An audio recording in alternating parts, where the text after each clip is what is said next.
this meeting to order, please. Would you all please join us in the Pledge of Allegiance? I pledge allegiance To the flag of the United States of America and to the republic for which it stands, one nation, under God, indivisible, with liberty and justice for all.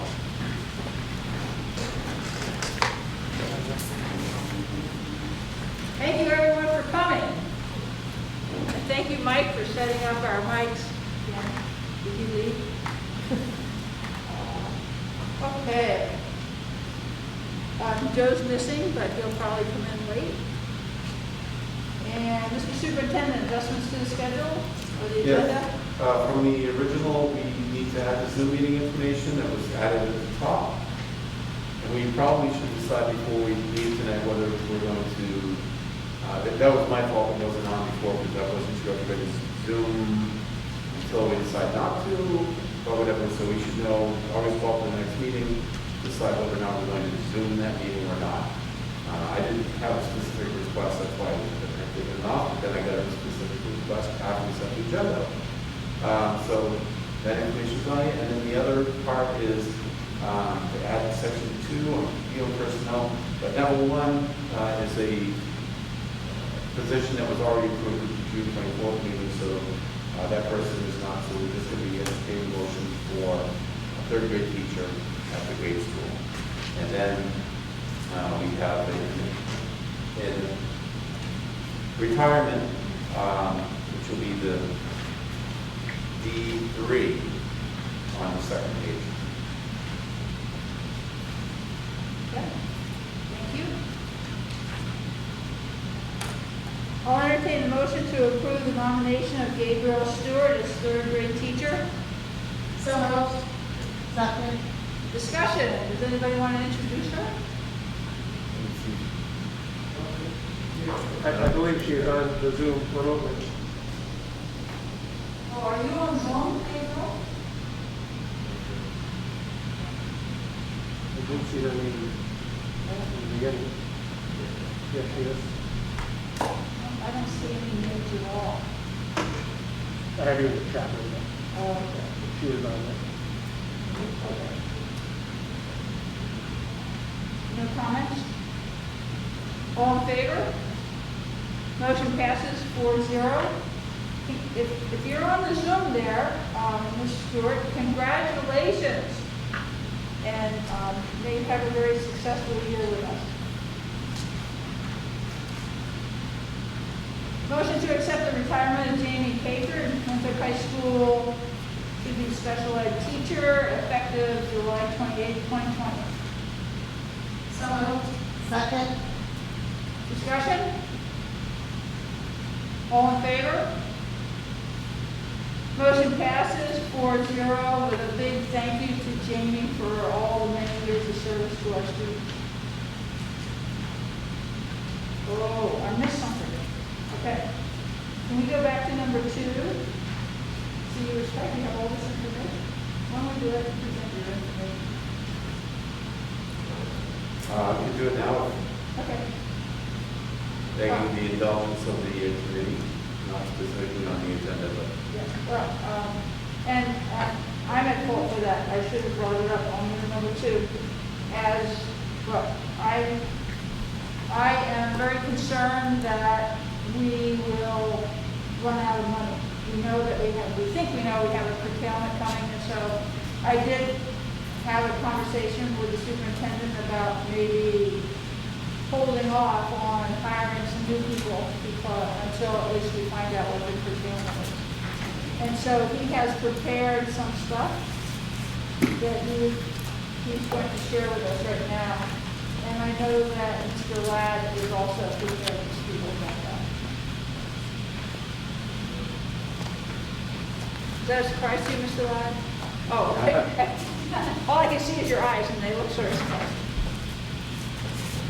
okay, there was some discussion, it's been ongoing conversation about planning for the curtailment, trying to identify positions that for dollars in the current budget that can be, we might either not fill positions or decide not to expend monies.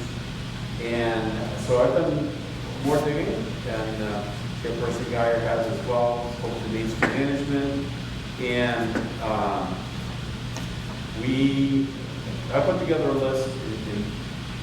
The best guidance that we can get from Main School Management is the last curtailment, 2008, 2008, and what they did, curtailment was is they didn't pay the state share of the subsidy for the last payment. That equates to about 8%.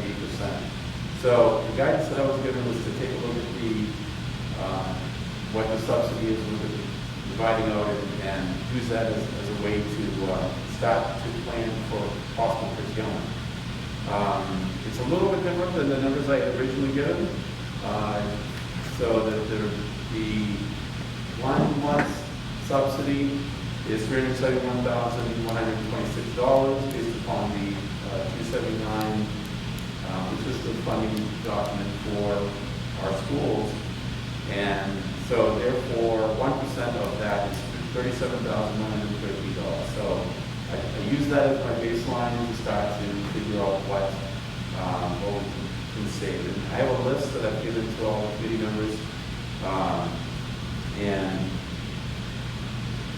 there were a number of positions that were on hold, made some decisions around moving forward with them. But the specific concern that was raised was about, we have 3 grade school openings, and the question was whether or not we should move forward with filling all of those positions or not fill them, being concerned about saving for the curriculum.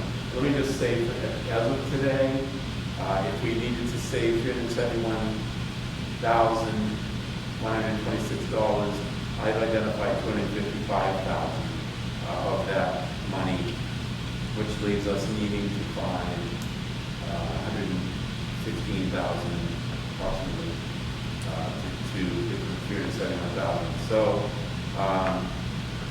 there was some discussion, and I'd asked Mr. Ladd to talk about the impact of possibly not filling, because I'm not in favor of holding off on filling those positions.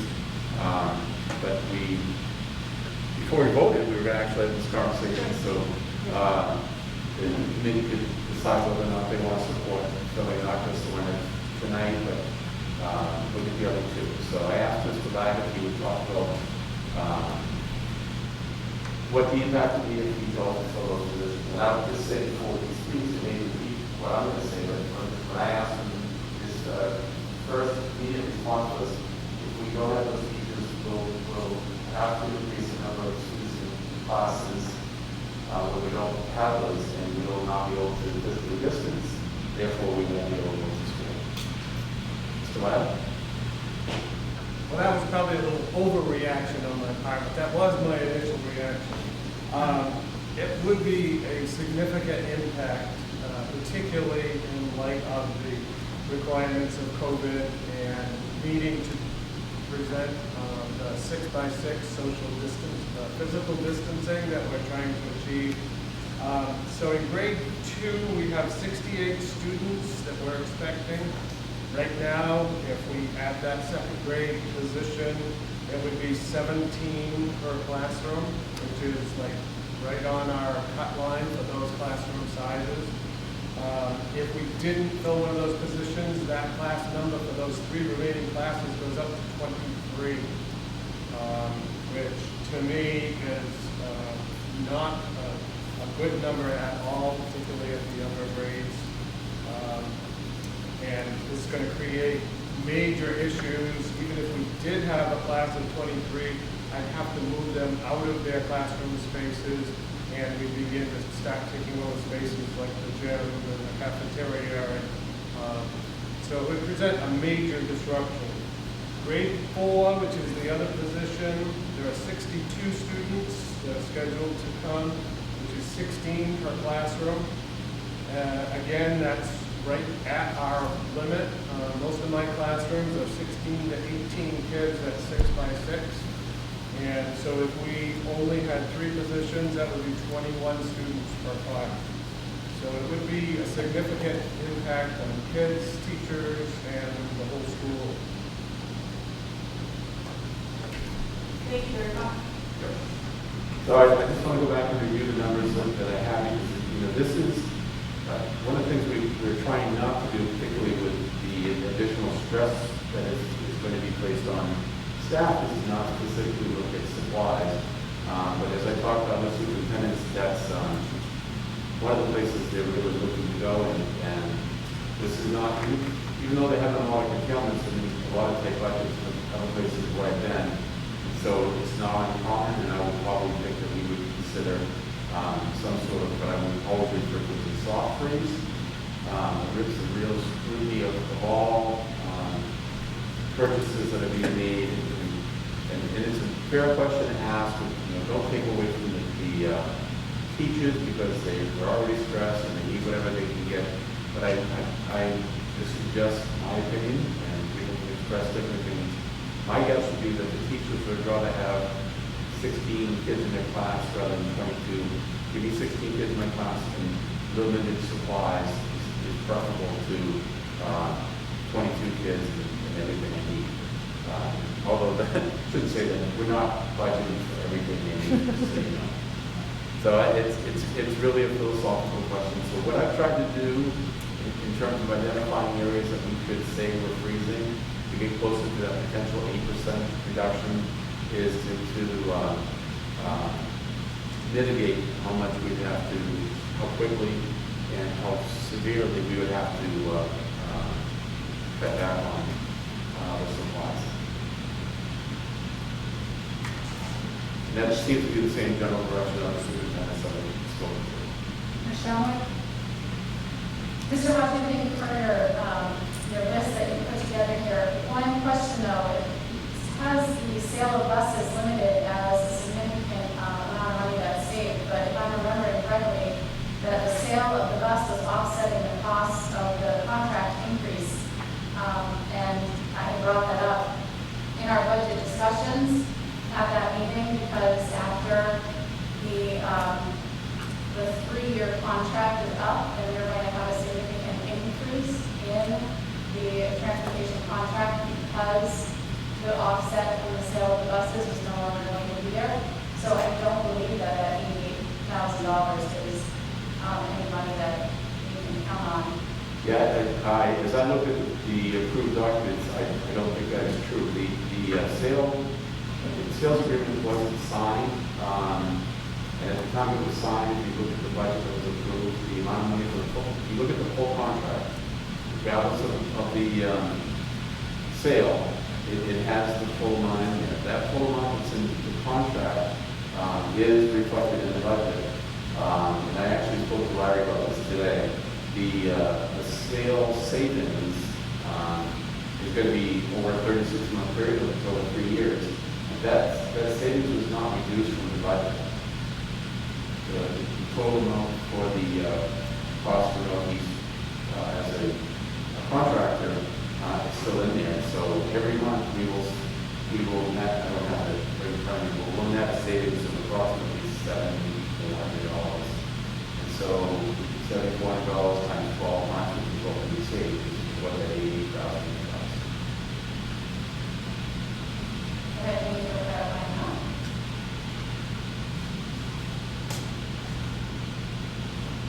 My concern on the freeze, and I understand the freeze doesn't only affect teacher supplies, but it often affects maintenance of the buildings. And I know that none of our buildings, especially this building, is in any kind of position at all to have maintenance taken away from it. Yeah, I wasn't specifically looking at, and again, this is just a guess list. We don't really know. But my sense is significant maintenance issues that we're probably going to be able to do this year. We're probably looking that we probably will take a significant amount of CARES Act money it's not supposed to replace money that's in the budget, but you just have to sort of make a case for why you're using it. Like I'm getting feedback here. Yeah. So I don't anticipate that, especially the amount of money that we have to come up with, $516,000. Then I don't see us necessarily looking at taking away from building maintenance issues. Any other thoughts?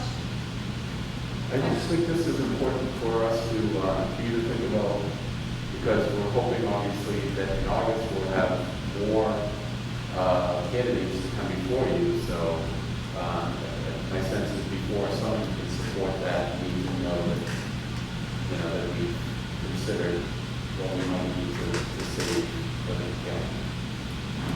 Ms. Shumway? Just real quick, so under the CARES Act money, the funding, obviously it's to help offset some of the needs to adjust to the recommendations and requirements to reopen our school buildings, and one of which is significant technology. And I'm wondering if instead of having this soft freeze on other supply items, that if we could really take a look at our technology needs and make sure that the CARES Act money is being used for the technology, if we could maybe shift some of that and use some of that money that is coming from the state in that way. Yeah, it's a great question, and we'll talk more about that when we look at the next part of the discussion on the reopening schools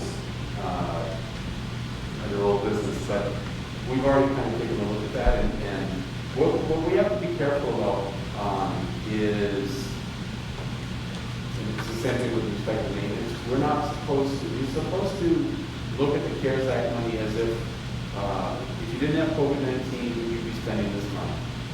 And if it's in the budget, because the budget was put together before that, you really can't take the CARES Act money and say, well, we're going to spend this money that was already budgeted. We're going to use that for something, or we're going to use that for savings. It's not a perfect system, it's a reimbursement system, so we have to get approval before. So we'll take a look at that. And I will tell you in advance on our next item that technology and devices and other things related to technology is a significant part of what we're going to do. So if there's a way to figure out how not to spend out of the regular budget and put it into the CARES Act fund, I just have to do a good job of making the case that we're not supplanting that we're supplementing the budget, not supplanting.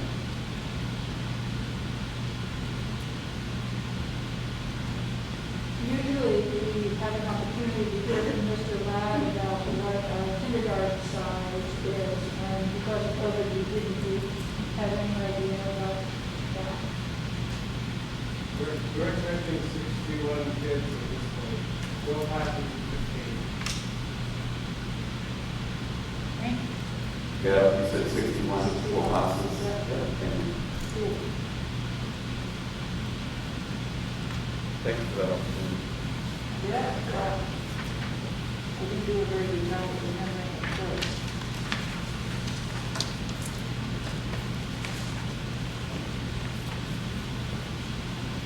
Let's go to a discussion regarding Winthrop Public Schools guiding principles for the reopening of schools as recommended by the Back to School Committee. Pardon me? Did we skip B1? The 6-12 needs to keep that? Yes, and the superintendent Hodgson said in the adjustment to the agenda Okay. that had been completed. Okay, So we already voted on it. Okay, Like, thank you. yeah. So, Ms. Shumway, did you just want to talk about the wording of reopening the schools at all, or? Sure. I had recommended that we change the name because schools never closed, and I just want that to be very clear that we never stopped educating our children, just the location of that education changed. So I don't want to mislead anyone by saying that we're reopening our schools, but we're actually reopening our physical buildings. So it's just a little thing that is nitpicky, and if the committee doesn't see a need for changing the name, then that's fine. But it's just something that I feel like is important to get that point across, that school never stopped happening, just the location of where schooling happened changed. Yeah.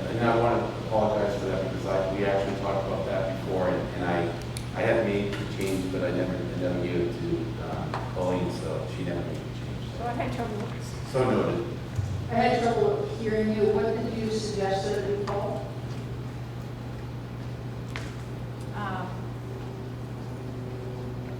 We could say something as simple as reopening school buildings, or change the word reopening and have it say guiding principles for in-person, reconvening in-person learning. It doesn't matter to me, but I just wanted it to just. We can leave that up to the superintendent and the committee then. So I can tell you, the back to school committee, the steering committee met this morning. I don't remember if we discussed it or not, but the administrative team, most of us met this afternoon. And I think we agreed with that, it's reopening the school buildings.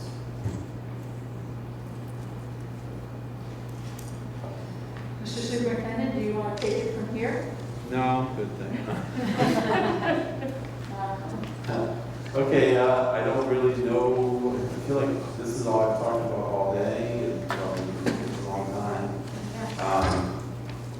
So first of all, I want to start by, I think all the members of the Back to School Steering Committee are here tonight. And I know you've heard me say this before, but I want to just say that, this has been a great committee to work with. This is a great, well-represented group. I think a lot of deep thinkers and creative thinkers, and I think they've done a really good job. You didn't see an updated so thank you. Do you want to just kind of raise your hand so everybody sees who you are?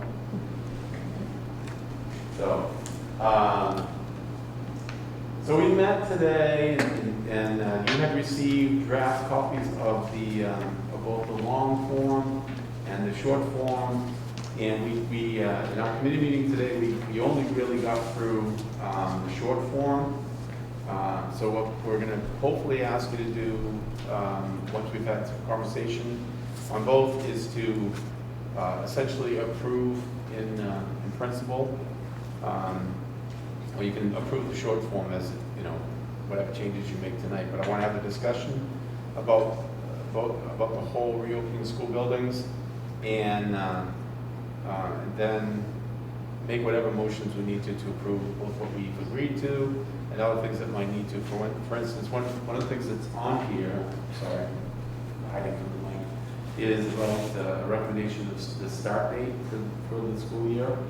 There are some other considerations that we talked about today that the school committee needs to consider and hopefully take action on. So we'll start with the short form.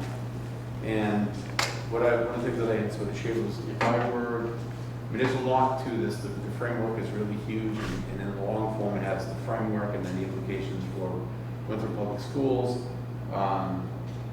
I think that should be available to the public. I'm not sure it's what the public necessarily wants to see. We wanted something more digestible to address, the immediate concerns. If I'm a parent making a decision about what I'm going to do with my child this year, what are the most significant things that I need to know? We said, as we sort of went back and forth, and then the administrators, when we reviewed it this afternoon, went back and forth, it's not intended to be a comprehensive overview of everything. It's supposed to be, what are the snippets, what are the bullet points from that? The long form is, I think, how many pages, but it's a lot of pages, 15 or so, maybe more. So we don't want to send a huge document out to the public, but we do want to provide them with information. And for people who want more information and they want to do the crosswalk with the reopening framework that the DOE has put up, then they can do that. So we did complete that today. You have the updated document. We were given two things tonight, so obviously I've got a chance to digest it. But the first one has all the changes edits that we made today, and then the second one with all the red shows the various changes and additions that were made to get to that document. So I'm happy to answer any of the questions. Members of the committee, I asked them to be here so they can certainly weigh in. Do you want me to point out the things that are Well, there's one thing that's not in this document, I think, you're gonna have to consider, as a school committee, if not as a recommendation today. And we do need to make sure, it does need to get in here at some point, and we realize it. But let me start with the one that I sort of mentioned to some people before, and I just mentioned it before, that we would like to ask, in conjunction with the Kennebec Valley Superintendent's Group, that the first day of school be moved to September 8th. It's presently September 3rd. My calendar was in front of me. But basically, it was supposed to be a 3-day week. 4, 5, 6, 7, September 2nd. for the students. Okay, so basically to push it to the Tuesday after Labor Day, allow for more preparation time for staff, and we had a significant conversation, and certainly they could weigh in to that discussion. But if you look at particularly the long form, and I was really struck by this, and it came up in our meeting today, that if you look at the number of places where it says prior to school opening, all these different things that we need to be planned for, and that will involve staff decision-making, and then in many cases, staff training and professional development. We just felt that this is a model that's never been used before. Last spring, we got sort of, we had to fly by the seat of our pants and put together instruction for our students, and we have to be prepared for blended learning, in-person learning, and possibly if we're a red designation for 100% remote again. And we just think it'd be more beneficial to provide time. One of the things we talked about earlier, and I'll talk about in a second, is purchasing more technology. One of the things we're pretty certain about is that, and I've asked the association to do some checking with teachers for me, and so if you think about, most of our teachers are using their laptops to instruct, and we're going to ask people who are in the classroom to be in the classroom, and students who are not to essentially attend instruction in real time. Then you can't do instruction on your laptop and use your laptop or that same device to do the conversation with home, or to relay that instruction from home. So that right there all by itself says that virtually every single teacher needs some type of additional device. So we would add that to the Second CARES Act money and look to make that happen. I think there's, to think that people are just going to get devices and be ready to go with the platforms that were chosen for pre-K2 and then for 3 through 12. There's, talking today, the administrators were very clear that not every single teacher is comfortable or trained in how to do those things. So they will need additional time to plan, practice, and be ready. So that additional day, if the school committee could vote to change the start date to September 8th, that would be helpful. And then something that is fairly new, just came up today, but it's fairly new only because it seems to be happening more and more around us. And so after we heard, I did some research today. We were planning initially, the committee had been talking about when we return to school, with 5 days a week. And that's what we've been planning on. But then there were a number of issues that came up regarding teacher prep time. And I don't mean prep as in just being able to do all the work around getting ready to do. This is not just like planning time. It's beyond that. We need to have some time because we know it's good. It's something we've never done, so we need to build in some time to make sure we have flexibility for staff to meet, for teachers to do package preparation, like One of the things that we're gonna ask them to do is do both high-tech and low-tech, and that's gonna require some time. Last year, they had to do, packages that were sent home. They will still have to be packages that will be sent home. And so we talked about, and that seems to be, some part of that plan is virtually what I'm hearing in schools all around us. Nobody that I've talked to or that I can find is going to go back to school 5 times. So we were looking at I'd like to see the committee consider a 4-day week and a 5th day where the teachers are there and students would be expected to have work to do on that 5th day from home. And then we do it for a quarter. We don't do it for the whole year, we choose to do it for a quarter. And then reassess. I mean, who knows what the status of the COVID-19 virus will be in 3 months or 2 months, whatever. We just don't really know. We'll see what we learn from the other reason for the time is we have some time to sort of process as a staff what we've learned and other things. So it's really about time. And I know we recognize there'd be some hardship for the community in terms of dealing with, students in school, students not in school. So there are other models that people are looking at, like cohorts and stuff. And if we we have to plan for a yellow model, and I'll talk about that because that's not the plan. I came to the conversation today. And it is another issue, but it would not be significant in my mind in terms of, if we have an additional day for some deep cleaning. I have some options I want to talk about in here, some things that we found out yesterday. Actually, one option I'm really, really excited about sharing with you.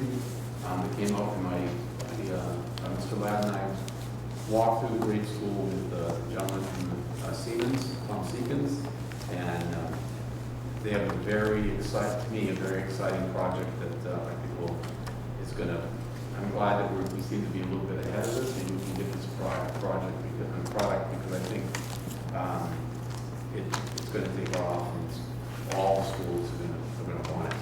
I'll talk about that in a second. So let me stop there. That's a lot to digest and give the committee some time to think about and allow the other members, steering committee members, to weigh in with respect to delaying the start of school till September 8th and possibly a 4-day week. And I would also recommend, just lastly on that if we do a 4-day week, I personally would recommend some people going with Wednesdays off, so 2 days of school. But I think we agreed today, that's a deep cleaning model. And honestly, to clean the schools, it's not a good justification for me for a 4-day week. So we want to think about what, for me personally, I think if I were going to break the week and have a 4-day week, I would not go with Mondays, because if you look at our calendar, most holidays fall on Mondays, so we would lose fewer days if we just didn't go Monday, if our week was Tuesday through Friday. So, you guys can talk. There's a lot more to this, but let's just break it up into pieces.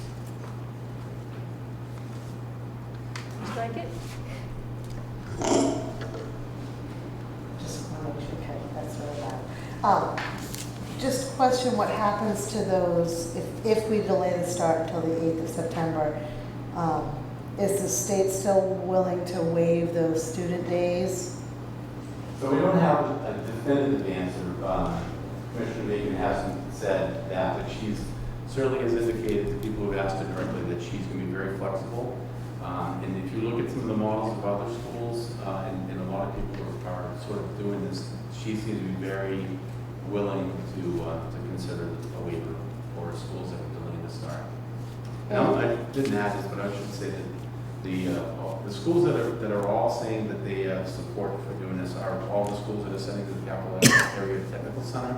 And this is a small consideration, but I think it's important that CATSI's already decided they're going to delay. So if we choose not to delay, I think it's going to put pressure on the other schools to say, well, Winthrop didn't delay, why? That's one thing. And secondly, CATSI's already decided they're going to delay. So if we don't delay, then all of our CATSI students will have no place to go. for those days. For Small just- consideration, For but just 3 days. for just those days. It's actually just 2 days, to be honest with you, we go every day, right? And then my other question is, if we go to a 4-day week with 1 day at home, and I know you may not want to get too much into the weeds about that as well. I mean, there's got to be some sort of an accountability for students and staff to have those days count, I'm assuming, whether it be, so would teachers still teach remotely that day, or would it be full, sort of on your own with possible office out? I mean, what does that look like? No, actually, it's exactly that. The school committee has already weighed in on that, the expectation would be that all staff, 100% of the staff in the building on those days. It's all the other reasons that we gave for wanting to ask you to consider that would not be valid if we didn't bring people together for all those reasons. I think the accountability, the bigger picture, and I don't want to get sidetracked, but one of the people I was talking to is the superintendent in Veronica, and they're looking at it. Commissioner Naked has already said that she's very willing to support that notion of essentially no snow days. That's why I don't want to go there. It's a separate issue, but it's very much related. Last year, they remember the Veronica had remote learning or this type of thing. And the whole notion is we give students work to do, and they're not in school, they're expected to do the work, and it counts as a student day. So then my other question would be, if staff in the building, how much do you cleaning could actually get done? Well, again, I'm not, the cleaning piece is pretty insignificant to me. I want you guys to talk about this because I'm anxious to talk about this other part that makes it seem very flip of me to just say that, because cleaning is obviously huge to people, but I'd like you to talk about the 4-day week and the delay in the start, and we'll get into the other aspects. Thanks. Mr. White? To me, I think it's really important that we, in order to consider adding 3 more, because it is adding 3 professional development days. We have 5 built in right now, 3 out from last year and 2 from the beginning of the school year. So we'd be adding 3 more. If we don't have a waiver from the state on those 3 days, then it's another $108,000 for us to have those 3 professional development days. Why? Because IDA has told us that to pay our staff, it's $36,000 a day to pay our staff. So if we're adding 3 days, 3 professional development days, and we have to make up those school days, then we need to pay our staff 3 additional days. That's a lot of money, especially if we're talking about a curtailment. So in order for me to be comfortable with this, then we need to almost have a guarantee that those days will be waived. I think the guarantee is everything except the guarantee at this point, but even if that doesn't happen, we have other workshop days during the course of the year that we can choose to move if we have to. I really have a very challenging time to believe that the commissioner isn't going to be exceptionally flexible, because she has expressed her appreciation to the superintendents who have been very creative in their models. It would seem so unlike her to then make a decision. She hasn't. It's actually a little frustrating that she hasn't made that decision, but she has said everything except that's what her intent. And she is the decision maker on that. She gets to make the decision about waiving those days or not waiving those days.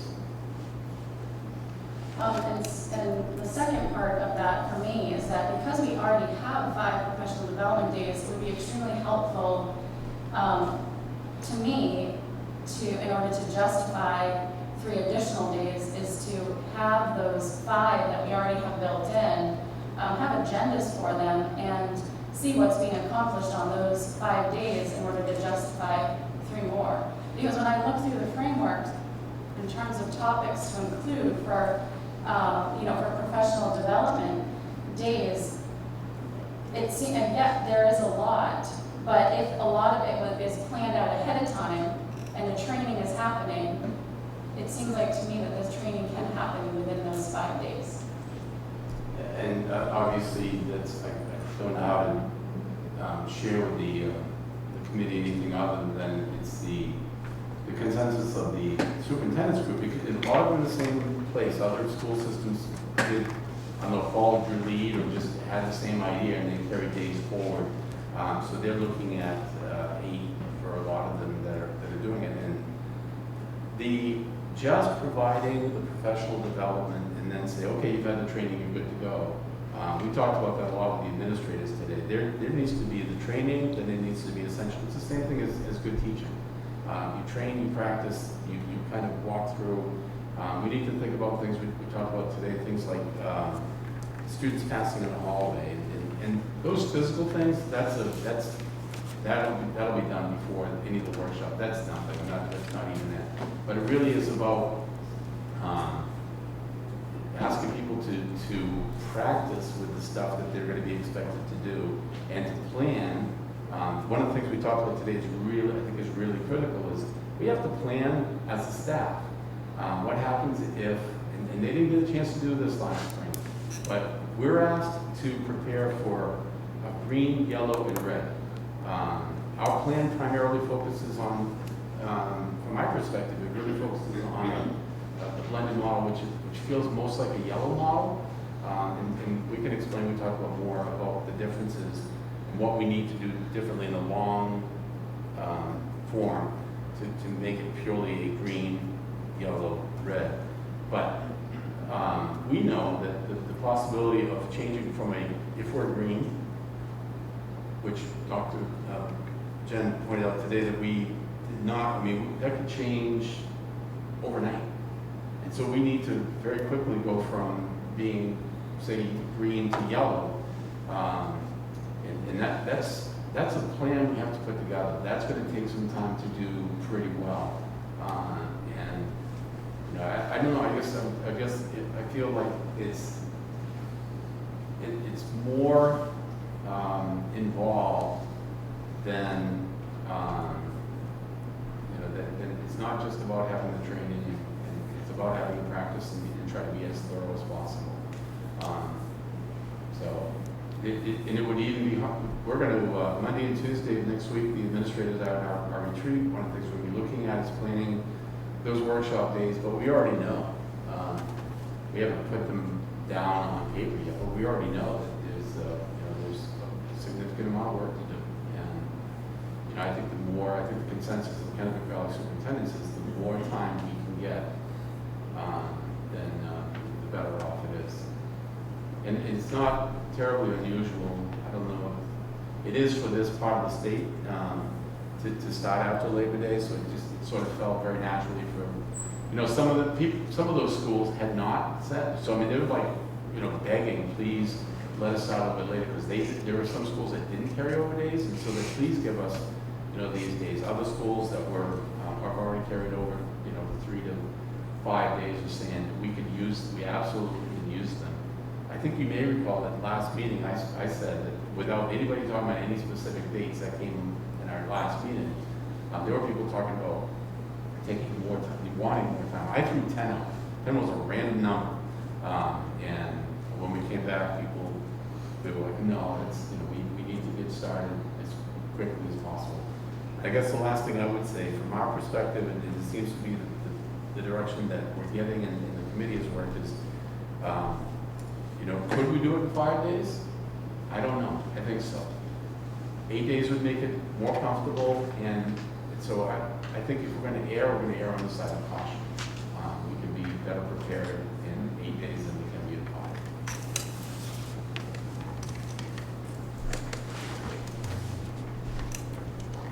As far as if we are not excused from those 3 days, you said that we could take another workshop day. I only see one other workshop day here. For the rest of the year? Yeah, that's March 19th. There's a bunch of early release days, and maybe 2 of those could be put together to a E4 day. I like, some way, we'd like to see a draft first for the 5 days. And then off to the side, of that draft, what are the additional things that you would like to do if you had the time? heard loudly and clearly, and I hear every day, is that our parents want our kids back in school. And they don't want that delayed. I am a proponent of professional development, but I would like to see what you can fit into the 5 days first. So I'd like to see a draft agenda for those 5 days. And then consider the additional days. It's Christmas. Ms. Chris? I'd just like to weigh in a little bit because of the original 5 days and what we had discussed, all of the items. You all know what we need to do in those 5 days. We can whip out those agendas. I don't think that's a big deal. But I'm going to talk about my middle school. All of the groupings that we did, all of the meetings that we did, where kids are, what they didn't get in 5th grade, what they didn't get in 6th grade, all of those plans are now out the window. Because right now I have to go back, I've measured every classroom. The biggest classroom I have in my building is for 14 kids. I don't have a classroom of 14. I actually have 2 groups at the 8th grade of 27 and 28. My teachers need to sit back down with all of those lists, including connections groups, all the way back to the first thing in the morning, and regroup all of those kids based on ability, socioeconomics, gender, special education, what they know and what they don't know. I can't do that in isolation. If I ask my teachers to come in, you're going to have to pay them. My teachers are not going to volunteer, nor am I going to ask them to volunteer. That is not a one-day wonder for me to go back. I also need to redo my entire schedule. No matter how we do lunches, instead of 2, I'm going to need 4. 4 lunches. That means my entire schedule has to be redone.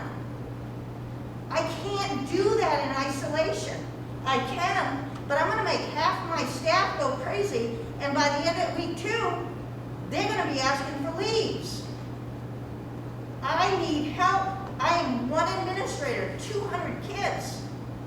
I can't do that without them. And they're not going to do it for free, and nor should they. I have to start over with what I usually begin doing in February. And those 5 days are already spoken for.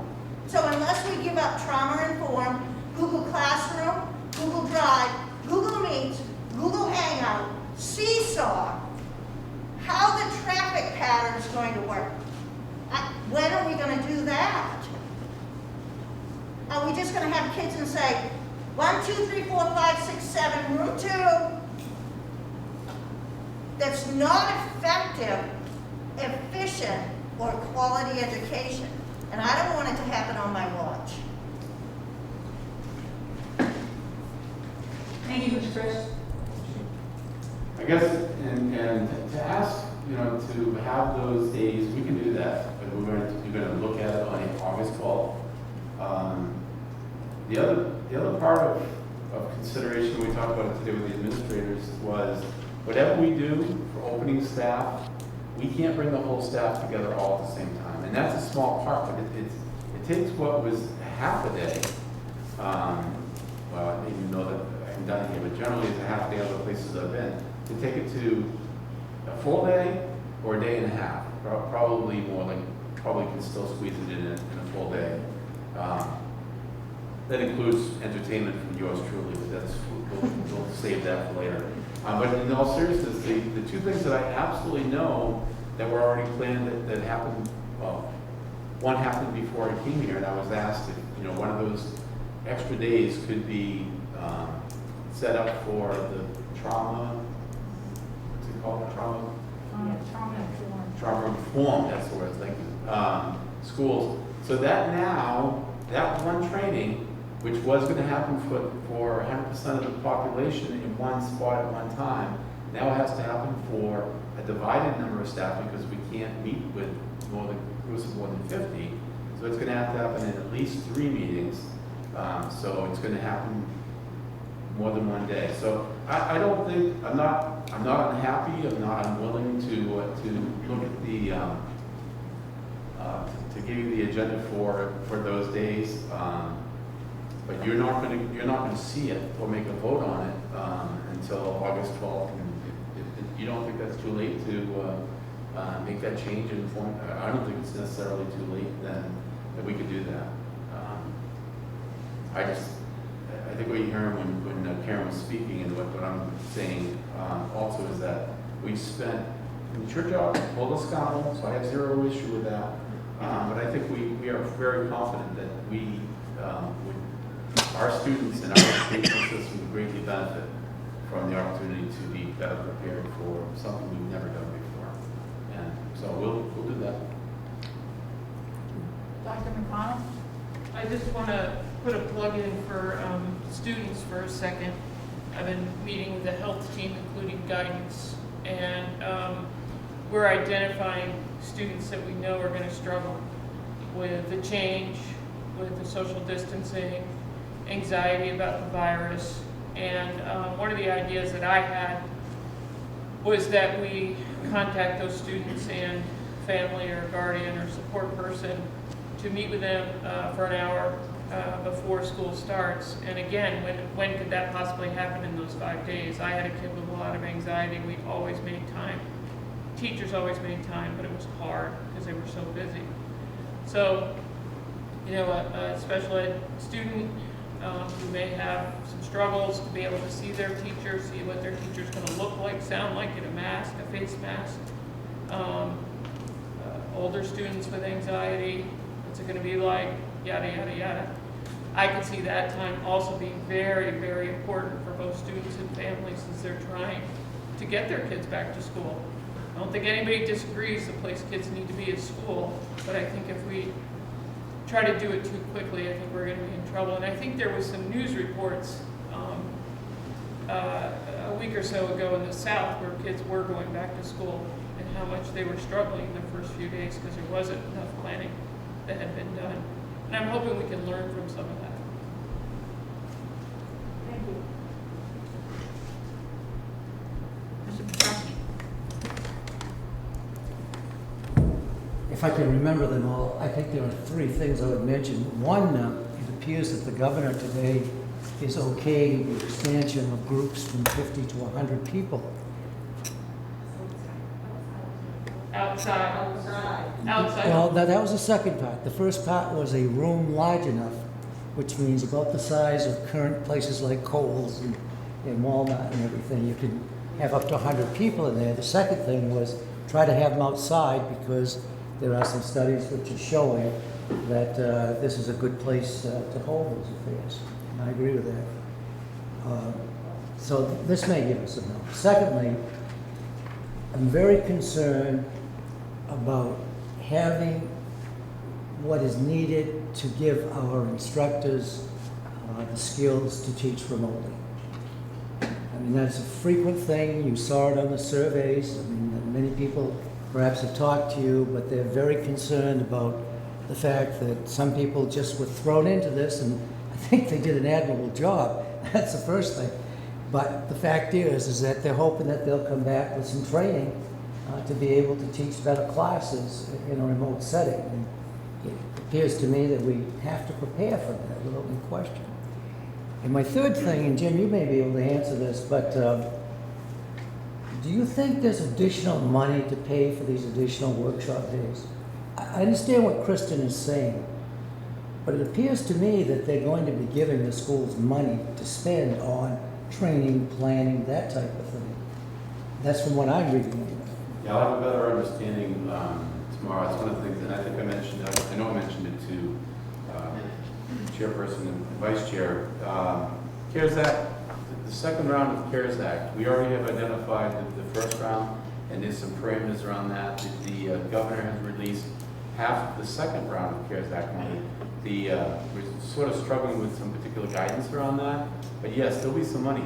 The hard part is they're asking us not to supplant you know, the things that are in the budget. So we certainly could, we have to make the case, but the real problem is going to be this. In terms of paying people, we have, as the model stands right now, we have to expend the money before December 31st. So if we want to have additional time later, that will meet our needs. If we want to do it earlier, we'd have to negotiate that. And so there is a pool of money, and there are, like anything else, there's some strings attached to that. We already have some significant, I guess it's, and you haven't talked about the 4-day week yet, so I wanted you to talk about that, but that just really lends itself to the notion of, there are lots of other things that we've talked about. Technology is one. We're definitely looking at making a significant investment, and we can justify it in terms of what the COVID-19 situation has created for the schools, unusual situations. It's a strong recommendation from the steering committee to ask, and we've already asked Northeast Charters to price out the additional 4 runs. Larry's already done some work to looking at how our buses would have to look like from a transportation standpoint to properly socially distanced. Using his information, we're going to ask for 4 additional runs, and so we figured out a way to pay for that. It's not going to be cheap. I don't know if these charters will give us the absolute best deal possible, but you know, so there's already, I guess my point is, there's already a number of, there's already a number of things that have been discussed, and yes, would this be a good time for you to pass this out? I'd like you guys to talk about the 4-day week thing. Perhaps also, I mean, I'd like to hear from some of the parents who have to really tell us, can they cope with having another week where the kids are not going to get back to school? Is there going to be daycare? Is there going to be whatever they need? And because I agree with you. I mean, I've heard from so many people saying, let's get back to school. Well, I don't think we're going to provide daycare, but who knows? Well, I Is don't there know about unusual that. times? That's a good possibility.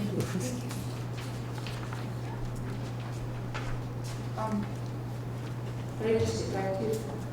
If you were to make application to the commissioner for a reduction of student days, I would assume that part of that application would be a draft agenda for those days.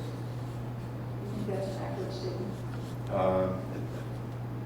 When I've had to ask for waivers in the past, I haven't done that. I had to justify why we need them. Not what the agenda would be. If I don't know. I guess it's not on. What I said before is if that's the direction of the committee and you want to see that, because you have to answer to the community, I understand that. So if more information you have, I'm happy to do the best I can to provide that to you. This is going to sound really unpopular for people who are listening on Zoom, and I don't want to sound like I'm insensitive to the parents and thinking about that, but I would hate to think that we're going to rush our kids back to school because we're concerned about the daycare and the 4-day week. People at the committee saying, Jim, you're saying the opposite of what you said this morning, because that's one of the things that I was concerned about was, if we do a 4-day week, it certainly has an impact on our community and whatever, but I think we have to make the best educational decision for everybody, the staff and the students. And so now I'm talking more about the 4-day week. If we don't build in very purposefully a plan for having some time for staff to process and plan, I think 2 things are going to happen. And Karen said it earlier, and I would agree that this is going to be really challenging for our staff. So if we're not considering the fact that we want them to come back 5 days and have no time to specific time to you know, think about their job, to talk about, to support each other for nothing else, but that's only, you know, a small piece. And I think we do run a risk, not just here in Winthrop, I think it's everywhere. I think that's why school systems, I didn't find another school system that was looking at a come back to school 5-day plan. And I have to be honest with you, I wasn't even thinking about that until the committee, some committee members brought that up this morning, so I started doing some searching. So I don't want you to think, I don't want anybody on this school committee to think that I pulled, you know, 120 school systems in the state of Maine. But when I talked to people that I spoke to, I said, do you have any sense of anybody who's planning to go back 5 days? No. Why? The same reasons. Oakland school system is going back 5 days on schedule. I think that covers that whole region. I'd certainly know all those superintendents. I'd be happy to reach out and find out, you know, the details of that. Actually, I may be able to do that tomorrow with the Kennebec Valley superintendents meet tomorrow, and those superintendents are up there. Actually, everybody from, it's an interesting group from everywhere from Gardner, Hollowell to Jackman is on that Zoom meeting. So. Mr. Courier, did you have something you wanted to say? It's Larry Allen of Northeast Oh, Charter. Mr. Allen? Oh, yeah. Sorry.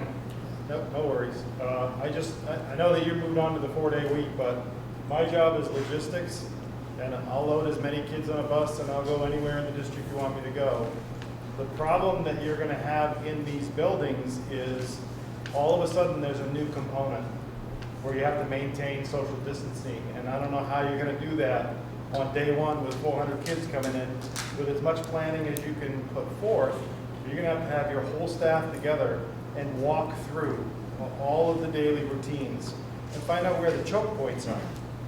You could walk around the building and you'd see what you see. I'd walk around the building and see what I see. But until the building is full with all the eyes that are always watching how things ebb and flow, I think you're setting yourself up for a lot more negative reaction from the public, because as soon as those doors open and they start flowing in, if you're not very well structured and directive and keeping an eye on things and watching the distancing and doing all of those things that are protecting the health and safety of not only your students and your staff, but the image and the expectation from your parents and your community is that when they come here, they're in great hands, and they are.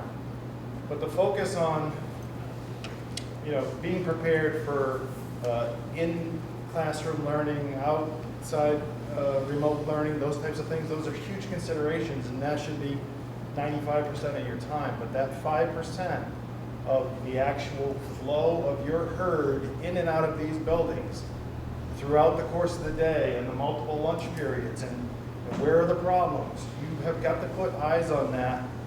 Those eyes have to be open for a while, and everybody has to get together and talk about it. So I understand the concern about, you know, adding professional development days and not having them excused on the other end. My feeling is we may not have those snow days in 2020, so we can write it off. Maybe 2021 will be all right, and you know, we'll get 2 or 3 snow days, or you know, so they're all remote learning, but those could be credited school days potentially. Is that correct? So you wouldn't have to add them on the other end. You've got your snow days built in just in case, right? So you have a floating end date for school. Is that? Well, that is, no, they're not built in the calendar that I can see. No. Okay. However, and I don't want to spend a lot of time talking about that, but that's, whether you have them built in, you don't have them built in is really irrelevant. Yeah. Schools are supposed to go to school until they go 175 days, so without a waiver. So even if, It does include ours. but it doesn't matter. It doesn't matter. It's irrelevant. If you build in 5 days to give yourself some cushion, you essentially schedule 180 student days, and when you get 175, you stop going to school. So it really does become irrelevant in terms of the conversation. Where it might become somewhat relevant is, that's why I talked about it earlier. If you look at the model that Miranda tested last year, and Commissioner Macon was supportive of that notion of no snow days. Right. If we anticipate there's not, we won't be able to hold school, then we essentially do a remote model type of thing, and students do work at home, and it counts as a day of school. Could I ask a question to Larry? Yeah. Larry, many of the golf courses, including Springbrook, which you go by, has put plastic dividers in their golf carts. So while you may not have the foot distance, you do have the separation, and the design that they've used is very tight, you know. And it's also interesting that you can't hear each other on either side. But the point is that then there are other golf courses who just have done nothing. But I got thinking about it in terms of buses. I said, well, I don't know what your group is doing or all the buses are doing, but it would seem to me that if they use something like that, but I think you'd have to have a bus monitor to make sure it worked, you'd be able to have less runs and put more kids on the bus. And I do agree that's a big problem. I only bring that up because it's just something that I've seen at a couple of golf courses that's worked very successfully, and some other ones just don't want to go, because they clean them right after you use them. That whole thing is just, you know, sanitized, you know, right there and then before the next people use it. And I know you've got that problem too, is loading up the next group of kids. So those products are designed for school buses? I don't know that. I think. No, I'm telling you they are. They are designed. Yes, for sir. this. Yes, Okay. yeah. The problem is when you get into are you going to be able to protect the 3 feet, because we're talking about 3 foot for school-age children. I mean, everybody will be masked anyway, but you know, our model is based on a 3 foot, a 3 foot radius around each student when we get there. When you start filling that second seat towards the aisle, you may limit whether or not you can load forward or beside it. You know what I mean? So that's where it starts moving around. And we can look into whatever options you want us to. I can certainly review that and go back and find out if there's additional capacity available that way.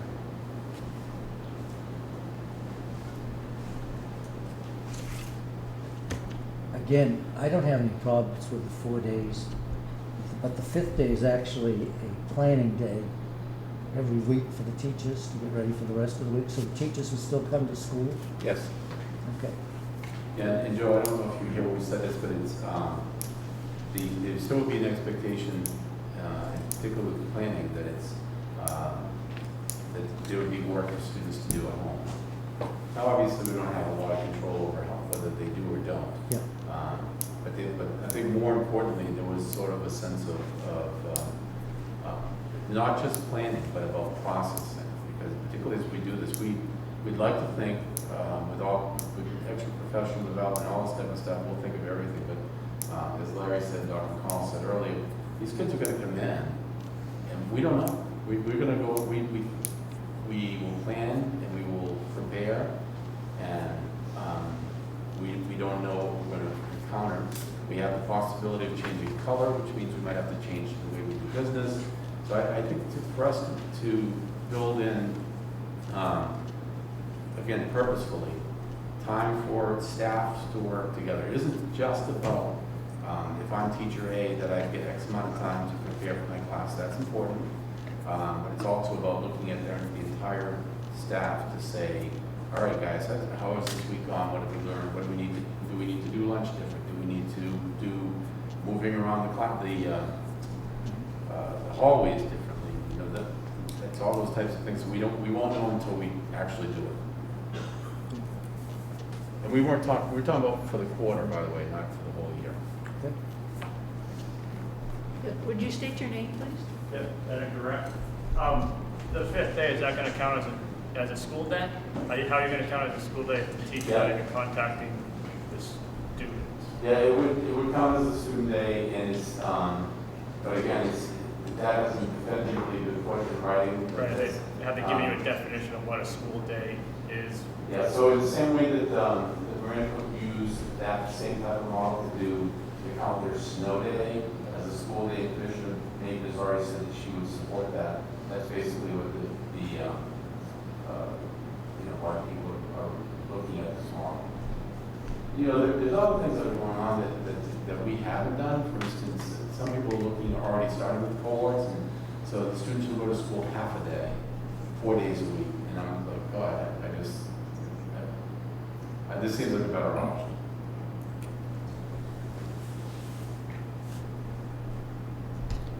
I have a comment here from Emily Kelly. If you are going to wear a mask, huh? You turn your mic on. Thank you. From Zoom, I have a message from Emily Kelly to everyone. If you are going to wear a mask, keep it on. Or is it okay for our kids to slide their mask up while talking at school? If one person at this meeting takes their mask off to speak, everyone should simply remove theirs at this point. Well, we are social distance. Can I make a comment about? Michelle. Yeah, thank you. Okay, so 4 days, the 4-day in-person model with 1 day remote for students. I hear what everyone's saying. For me, the way that I operate best is when I actually see what it's going to look like. I don't deal in hypotheticals very well. So for it to be really loosey-goosey, like, oh, well, maybe it's going to look like this, if you're looking for my approval on something, then I need to know what I'm approving. And so it would be really helpful to me, it would be really helpful to our parents and our community members if they knew that it was, what we're looking at is 4 days, Monday through Thursday, with Friday being the remote day, or Monday, Tuesday, Wednesday being the remote day, Thursday, Friday. Those are the types of specifics that I need. I need to also have specifics of what is the in-teacher processing day going to look like. Because if we're talking about grade levels, teachers getting together and going through, or just an additional planning day, that's very different. Those are two very different requests for me. So I need specifics in order to be able to support something. So the reality is, it's not, I know it would be nice to have all those specifics, but it really is all of those things. I think initially it's going to be, that's why we're talking about for the quarter. Initially it's going to be about meeting weekly to sort of process what did we encounter this year? What have we this week? What issues came up? What problems have occurred, and brainstorming solutions. And if that only takes a short time, which we don't anticipate initially would take a short time, it would take most of the time, then it would be for teachers to have opportunity to do those other, I have to do my list, but look at their opportunity to plan for the soft and low-tech packages, to do all those other things we talked about earlier. And I'm sorry, I said them earlier and I put that list aside. But I had recommended earlier that it be Tuesday through Friday, not Monday through Thursday. And my rationale for that was that we have holidays, most of our holidays from at least in the first, for most of the year, are Mondays. So we'd have Mondays off. I think the biggest thing that we wanted to share as a committee, the steering committee, was that I think a lot of other schools are talking about having a day off for deep cleaning, and I don't think that's, that we don't, in the same way that I don't want us to have 5 days because it would be inconvenient for our community to have only 4 days. I don't want to say that we need that 4 days so we can deep clean, but I think there are other things we can take a look at in terms of making sure our buildings are getting extra attention due to for cleaning purposes and trying to address the COVID issue. So I'm going to use that as a segue to I just have another So in here, talking about the Tuesday through Friday model, one of the requirements that the DOE has for a school day, as far as I know, is that students are fed. And so if we have a Monday, I know that the way that Miranda was trying to overcome that was that if they were anticipating that there was not going to be school the next day and they were planning for a remote snow day, that they were sending food home. If we are going to go with that model, that Monday isn't going to be an in-person learning day, then that doesn't give the opportunity for food to be provided for that Monday. It could be sent home on the Friday before, but that's not necessarily that it's being used, or that it's being provided for that Monday.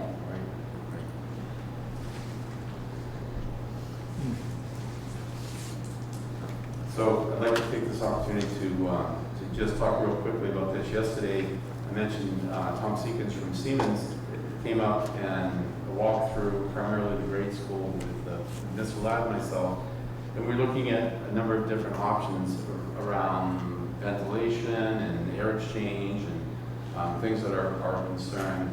I asked him to come up for a number of reasons. COVID-19 was just one of them. But what we talked about was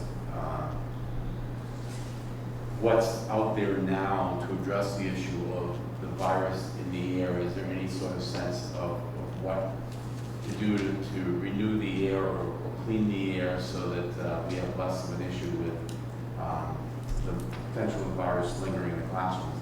And he introduced us to a product that I shared with the steering committee this morning. And I just wanted to talk. I'm a little hesitant to talk to you about it because I don't want.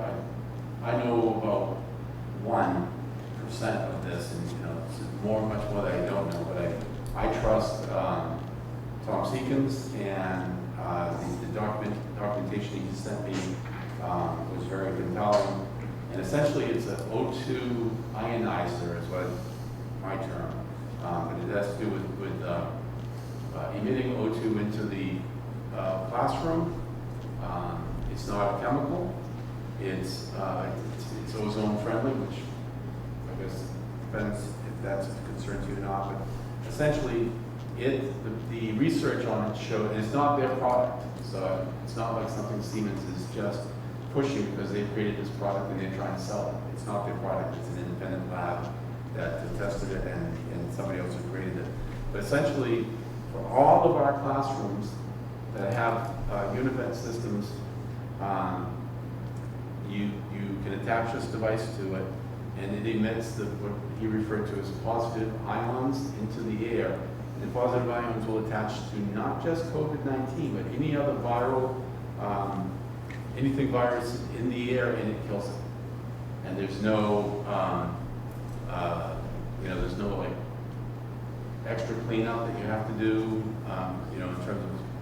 Well, I'm not saying we shouldn't still wipe down the desks and stuff, but this was very exciting and very impressive, and obviously it's something we can do out of the CARES Act funding, and it will be effective and usable for all of our rooms in the grade school, in the middle school, and the high school, with the exception of we call it, Jeff, the high school wing, the old high school wing, the old high school. In which case we're gonna have to look at other options. He talked to us about other things that some of you may or may not be aware of for addressing this issue. This is very exciting. To me, it's very exciting.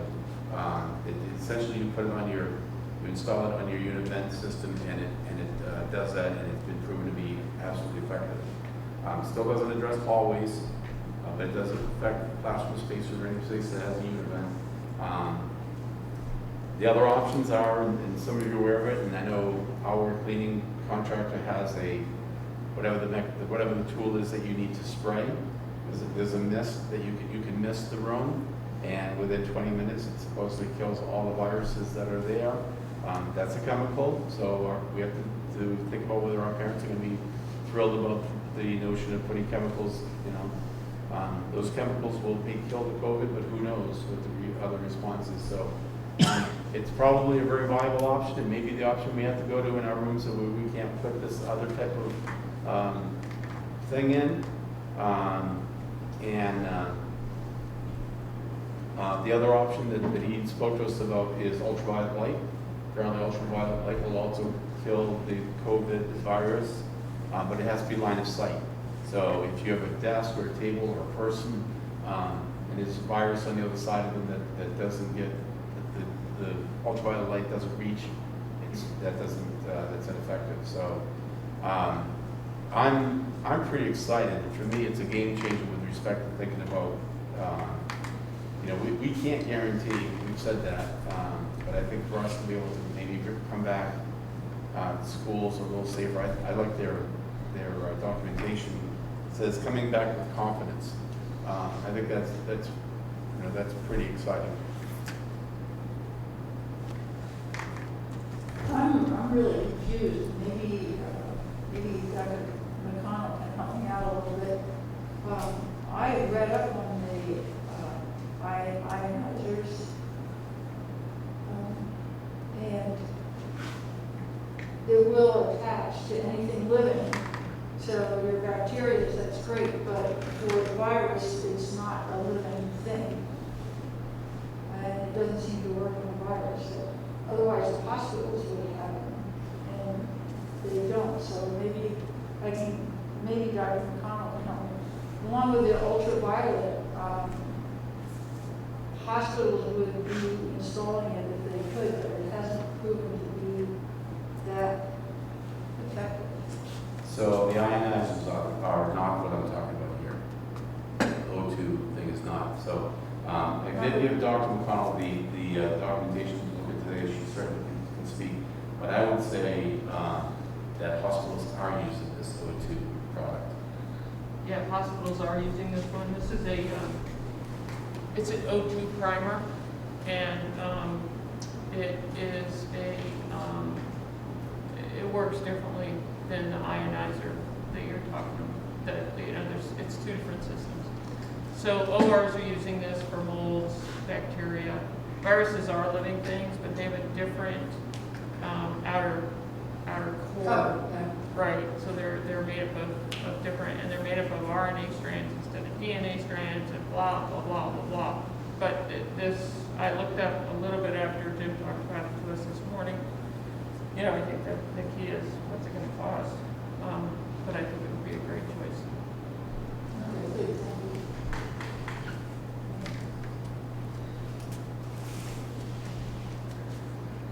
Any other thoughts? Do you have a cost for this? I know you're saying that it would come out of the CARES Act money, but what is the actual cost of it? Yeah, Tom is going to, he's not the salesperson, he's the engineer person, so he was going to go back and get costs for us and let us know. But he didn't seem to indicate to us that it would be cost prohibitive. Because it looks like our CARES Act money our second CARES Act money is coming down drastically when we first started.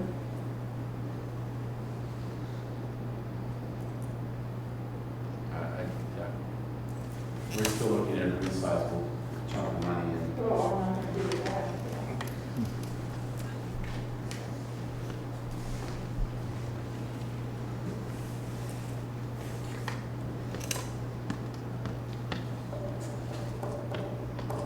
So I think the question is, if we delay to August 12th, 8th, No, 12. September. Oh, August 12th. are you talking about the next board meeting, or are you talking about? the next board meeting, okay? If we delay, the question then becomes,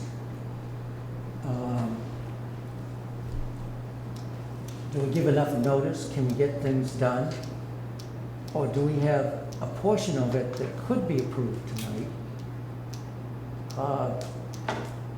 So that we could start things moving. I guess that's what it comes down to. I would assume that staff and administrators and parents and everybody else would like to see us do something. When does first quarter end? Like what, if we look to do a 4-day week?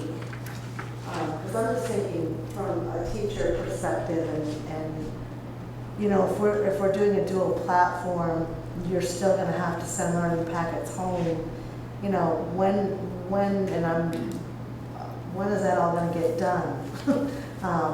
You know, and just to have that day, and if it's only, you know, 3 or 4 Monday, Wednesdays, Fridays, whatever day we choose, if we go with a 4-day week, you know, that might be something more enticing than just saying, I mean, how many days are we actually looking at going at a 4-day week, I guess is what I'm asking.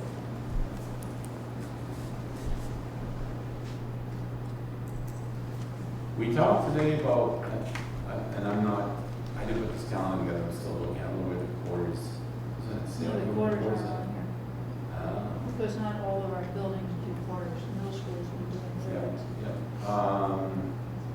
We did talk, we're talking about from the student information system standpoint, but we anticipated that we would not change any of the reporting and whatever people would assess progress based on wherever they are at the time that it's time to report.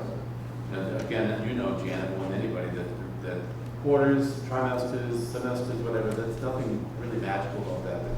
It really is a very intentional way of notifying the parents when we're going to give them an update on their child progress. No, I'm just asking, if we're gonna look at doing 4 days for the first quarter, 1 quarter. how many weeks is that?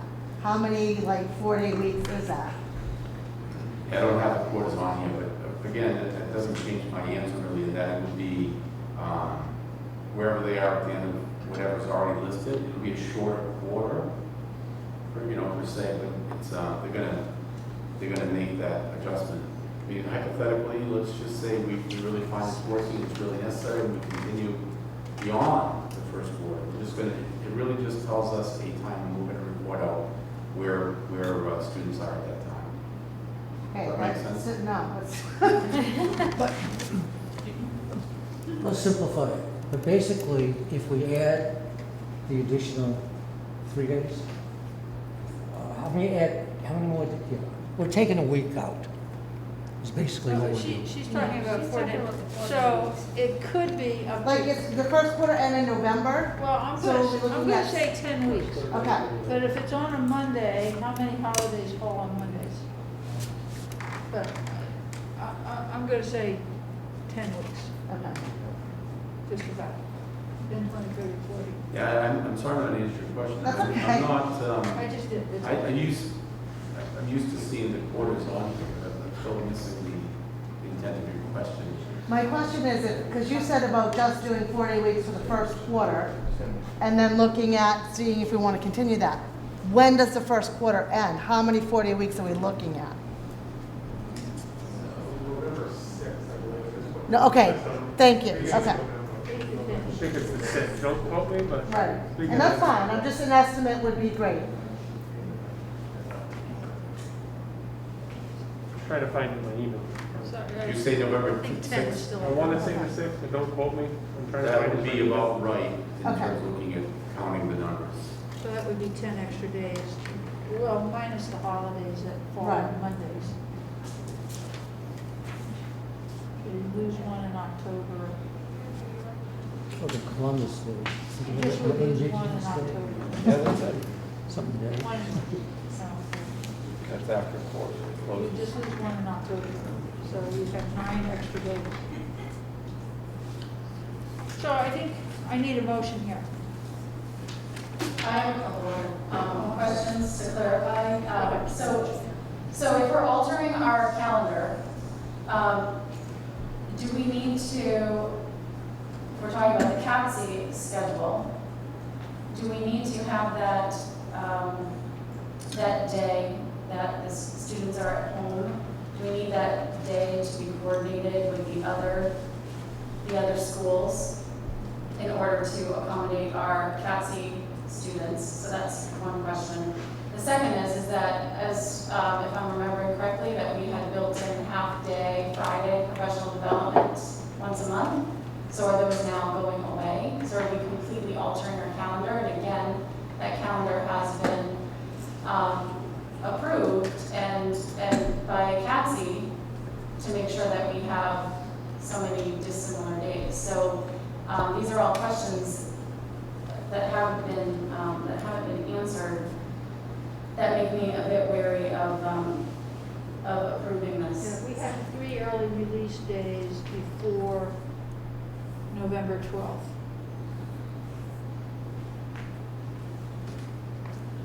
It would So- make sense that those early release days would be dissolved. I think that makes sense, and I think your point is well taken, Kristen, and probably tomorrow with the meeting with the Kennebec Valley superintendents. If I suggest to them that we're gonna do Mondays and everybody else is, because I'm quite certain you're correct, that the other people who are already talking about this type of thing are talking about Wednesdays. I think they're doing it for a whole different reason, it doesn't matter to me, but I think you're right, in order to stay synchronized with Kathy, we would probably need to go with them. So if somebody were gonna make a motion to that effect, I'd say, I would ask for a motion to approve a 4-day week for the first quarter,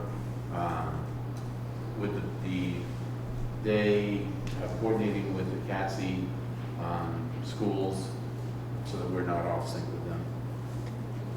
We can make any day, or it could be Wednesday, it could be Friday, it could be Monday, it could, whatever. Can't be Saturday or Sunday. But it has to be synced with Kathy. Yeah, that's excellent. Mr. Petrosky. But CATSI could say they're gonna go all 5 days. They're not going to though, I can tell They're you. not gonna? Yeah. Okay. I think I'll make that motion then. Let's hear it. Well, the motion basically is we're gonna adopt. Can you put your mic on? John's good at Okay, we will, school committee will adopt a 4-day in-school per week program to coincide with the CATSI requirements. And the 5th day will be used basically for development, planning, and remote learning. Second. And we'll start on what, September 9th or something? It'll just go for 1 quarter. Just over 1 quarter. Second. Discussion? All in favor? All opposed? Abstaining? Yeah. I guess I'm just not ready to make a vote because it just came up today and I need more time to think about it and think about all the ramifications of it.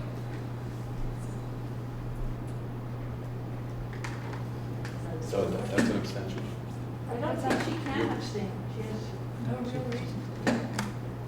If we're going to call for the vote. I think you have to decide. I have to decide.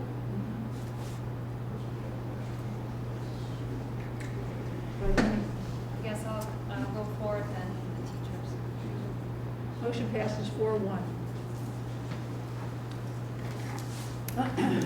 But the reasonings that Kristen brought up are very valid in terms of the information and stuff that we need to have. I think my major concern is making the decisions to give other people a chance to plan on all of this.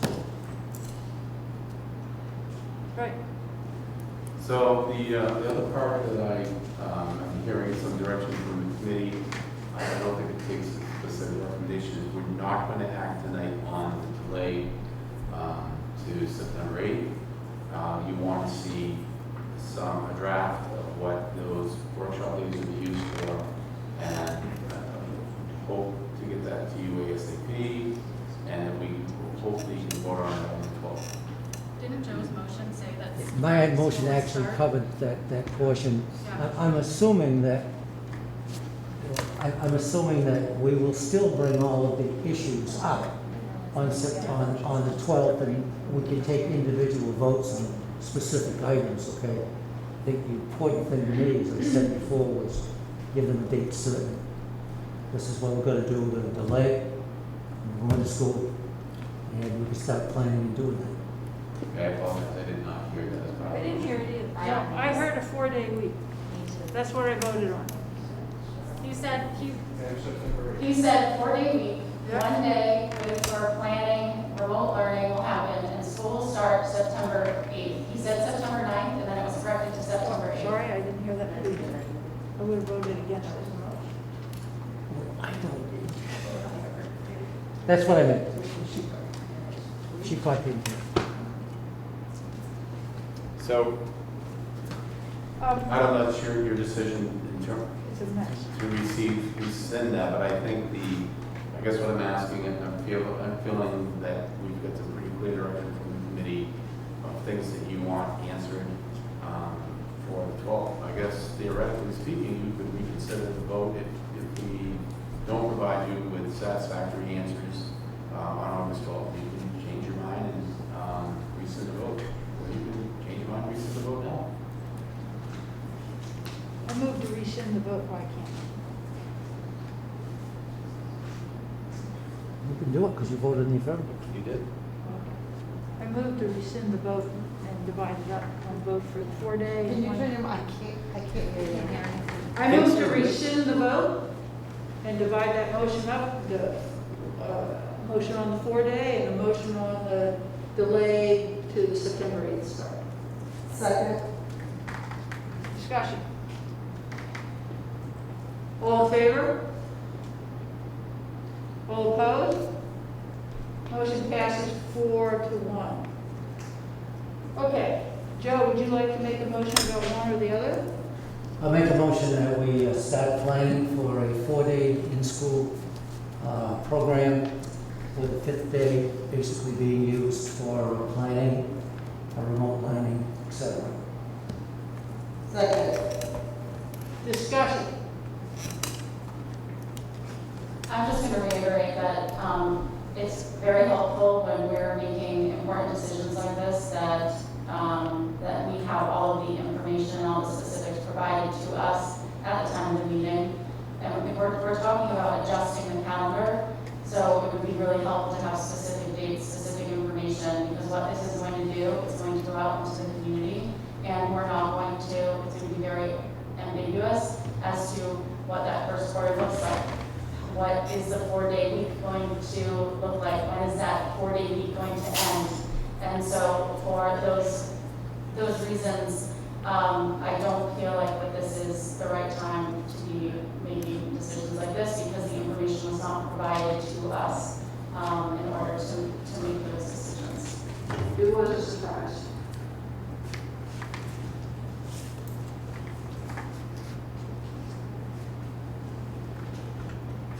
We good? Oh, sorry. Comment in the Zoom. Oh. Thank you. Decision on, this is from Kristen, decisions on start of school and plan for which day students are going needs to be made ASAP as parents and daycares need to plan.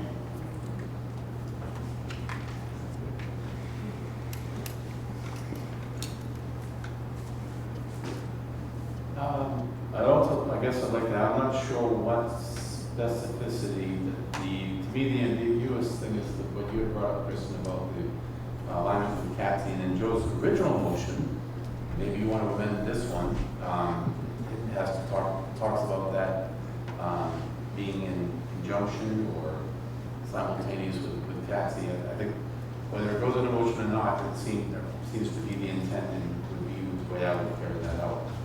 The other part, I don't know how we're going to eliminate the ambiguity. Okay, so we have those 3 early release days. Like, there's no plan for, yes, whether those are going to go away or not. It's like, yeah, yes, those should go away. Okay, well, are they going away, are they not? It's those sorts of things that in order for me to vote on whether this is happening or supporting this, I need to know, are they going away? Because having a 4-day week and then having 3 early release days, to me, that seems like in the first quarter, which we don't even have a date of when that first quarter ends. So those sorts of things are, those are pieces of information that are very important for me to have to be attached to a decision that the board is making, because then it needs to be moved forward and enacted. Dr. McConnell? First of all, I appreciate the angst that you guys are in making these decisions. But I just want to reflect back for a second. on that we're in a pandemic that we have so few answers about. And each one of us is coming in on at least once a week and doing a lot of other reading and really working hard to try to make the best decisions we can for our students, our staff, and our community in the midst of having lives and jobs. It's hard to get us all together. We're all here tonight. I mean, we're hearing this, and we are so empathetic. However, this virus isn't going to give a chance for no ambiguity. It just isn't. There is a good chance that we're not going to get through the first quarter. So we're trying as fast as we can. We met for an hour this morning. I had to leave early because I got my phone blowing up with stuff I need to do, and we're trying as fast as we can. Someone sent me something. Make sure Superintendent Hodgkins is doing this for us. I'm like, he is working as fast as he can. So if you guys need to say to us, that sounds reasonable, but we can't vote yet because we need more details, then we'll do what we can. But we're all volunteering for this position. None of us, are getting, support financially from taking time from our lives and our jobs to do it. But if you need more, then ask us. But in no way are we trying to make your jobs harder. We are thinking long and hard about the best way to keep our kids safe, our families safe and supported, our staff safe, and the Winthrop community in school as strong as we can.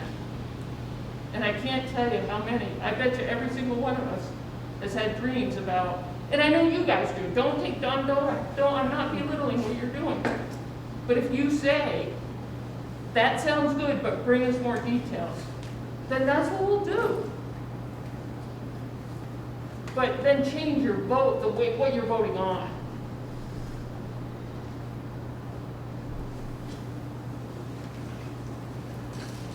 I'm just going to say to the committee that none of my comments are directed at that. I'm saying that you're not doing your job. I'm just saying that these decisions carry a lot of weight, and that I'm a detail person, and that if I'm making a decision that's going to change something, then I want the details of it. I don't want it to get lost or there to be a misunderstanding, especially in public session, that we're changing a calendar, but we don't have specifics of how that calendar is changing. So if we were asked to approve a concept, then that's different. But that wasn't what I feel I was being asked. I was being asked that we were going to go 4 days a week for the first semester. Jana asked the question, what is the first semester? What does that look like? How many weeks is this? Okay, so if we're approving a concept, then that's much different. But if we're approving a calendar change, then we need specifics to that calendar change.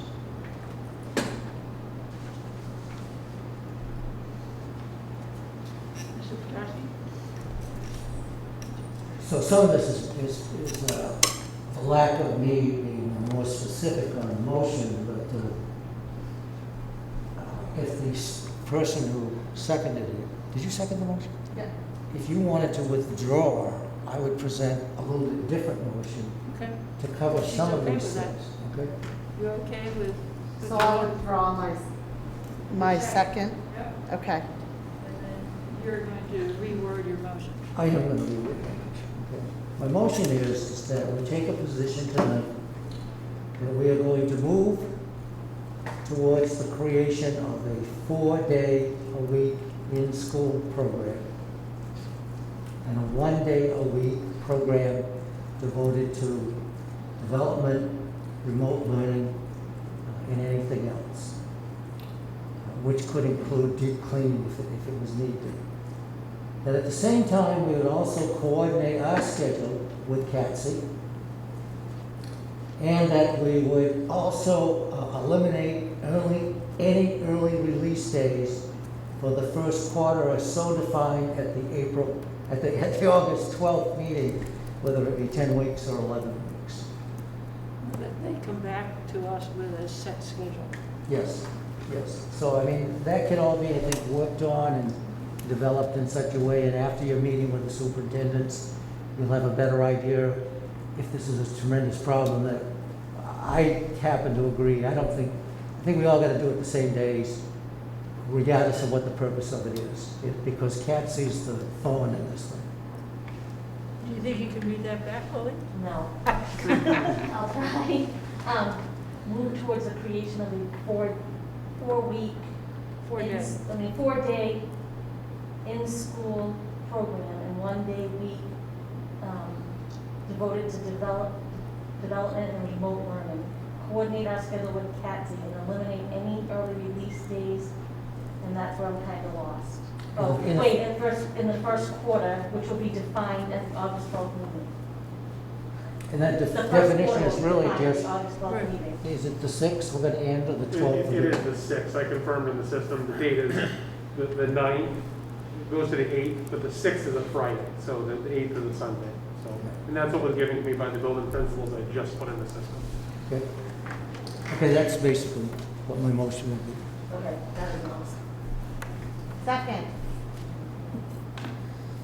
Discussion. So what I'd like to be able to suggest is that you just vote on that as a concept, it's also in some direction, and that we will bring back a specific calendar with those changes, the proposed changes as outlined in that guidance, for you to, by approving that concept tonight, we can start to make people aware of the direction that we're going. You have a question? Sir? I think it also would be helpful on that one day you presented the people, Winthrop, what you're planning to do on that one day. You know, so you're not just, hey, we have a day. Because to me, it looks like, hey, we got a day off to, you know, I get it, but maybe having an agenda on what you're going to actually accomplish on that one day would make it easier to accept. Within the swamp.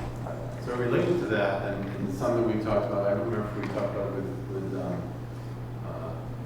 chair and vice chair, but it's one of the things I talked about doing is I'd like to do a weekly something for the advertiser so that we can talk about sort of the progress, and that would seem like a very appropriate place to talk about the concept that's been approved, and get into the details of what that fifth day would look like for the students, what the fifth day would look like for the, why we need it, why we think we need it as a school system. So we have a motion on the floor. Are you ready to vote? I may have missed something too.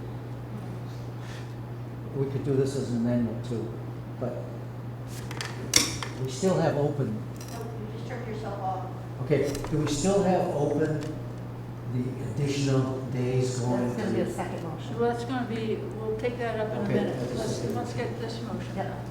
So we're essentially approving 4-day week for students and the 5th day for professional development for teachers for one quarter. Well, also, remote learning is important because that gives us the preparation if we have to go to fully remote, type of thing too. I mean, this is good planning, I think. I said that wrong. It's going to be 5 days of education for Yes. our students. But the 5th day will be remote. And it will be packages of information, packages of things that they're supposed to do during that 5th day. Is that an accurate statement? Perhaps. Well, in order to be counted as a student day, it has to be something. I guess when I say perhaps, I mean, it could be a long-term project that isn't necessarily going to be specific work sent home for that day. It may be, but if you're, it may be part of an expectation of the project. But it's not a lost education day. It's not a lost educational day, correct? Okay, we ready? All in favor? Motion passes 5-0. Okay, I'll entertain a motion to change the calendar to add Thanks, Janet, you forgot to read. I'll entertain a motion to change the calendar then to September, for a student start of September 9th, is that correct? 8. September 8th. Second. First day of school. I need the motion. I move to delay the first student day until Tuesday, September 8th, 2020. Discussion? So again, that's a different type of discussion, but I think in terms of reapproving the calendar, there are other specifics that need to be adjusted. So you would want to see in an updated calendar what the first, the 8th would be, you don't need to change a motion, but just, this is the But you can detail. change his motion to in concept again, because you don't have the details worked out. Well, I just want to make sure that people understand that it's going to be that notion of, on the first day, it's for students in grades 1 through 12, and then we'll have a second date for pre-K and K. Because as it stands right now, unless you don't want to do that, unless you want all the pre-K 12 students to come back at one time, that doesn't appear to be what the decision that was made before. So should I amend that to reflect the pre-KK? Well, I suggest that we do it in concept again, because again, we don't have any of these details. We're working them out on the fly here and keep on changing the motion. I'm not comfortable doing that, but that's up to you folks. Well, there's a reason why pre-K and K start separately. Right. So then I need to amend my motion because I said the start of all students. On September 8th.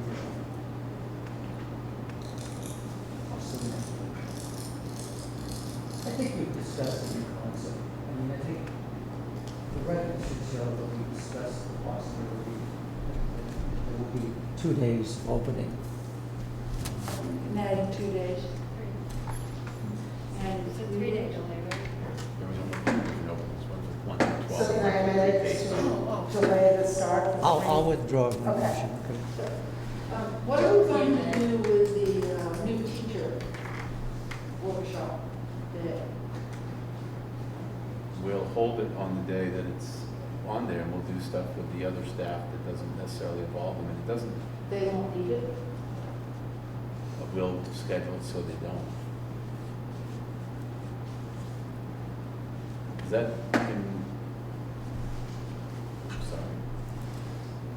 is that question in reference to, I'm not really quite following, do we want to bring them in earlier, is that? No, I just, No, we'd already kind of talked about that. We'll look at some of the things that the veteran staff can do and the new staff orientation can, I mean, there's going to be a number of things that occur, and they will have to essentially be simultaneous. So we'll just say the new staff is going to be pulled out for X amount of time for this purpose, and the rest of the teachers are going to be doing, and I think that's some of the detail that you're asking for as we look at planning for those days. I will say, I do want to say that I found it odd when I was looking at this calendar that you had new staff orientation was approved on a regular workshop day. So I'm not opposed, but I'm just trying not to create more, movement. Is, typically in other places where I've been, new staff orientation is a separate day. So well, when I it look at wasn't until we moved the 3 days over. It was a separate day. Then we moved 26, 27, and 8, MOU with the MOU. So when I looked at this, I just was planning in my mind that, how we're gonna have to figure out how to do that on that day, and have them not be where, have other staff doing things that, are not related to, that we don't need new staff for.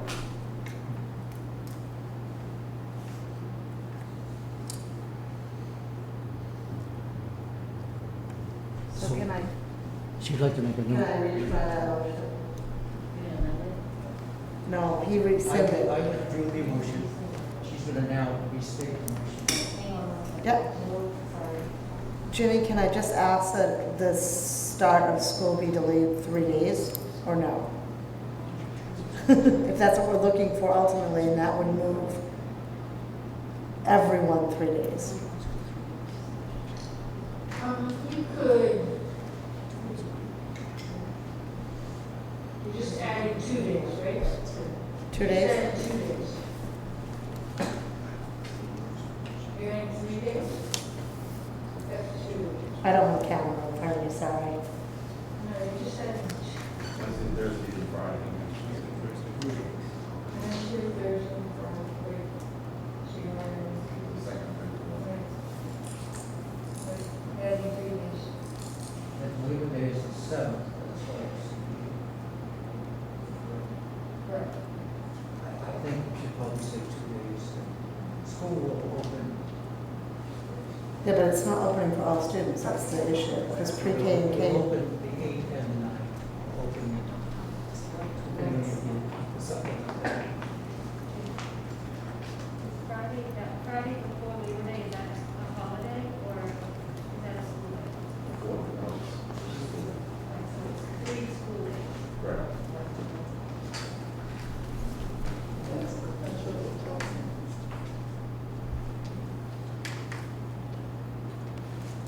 I think if you want to be as specific as possible, it would be to have the start of school for grades 1 through 12 on September 8th, and the start of school for pre-K on, I would say, the 14th. September 14th. Yeah. Okay. So I move to delay the start of school for students, grades 1 through 12 to September 8th, pre-K and K to September 14th, with the understanding that those will be workshop days where we will get a proposed agenda. And we'll lose the early release days. And we will also lose, we already did that last one. That was in the last one. All right, sorry. Second. I'm gonna lose my place.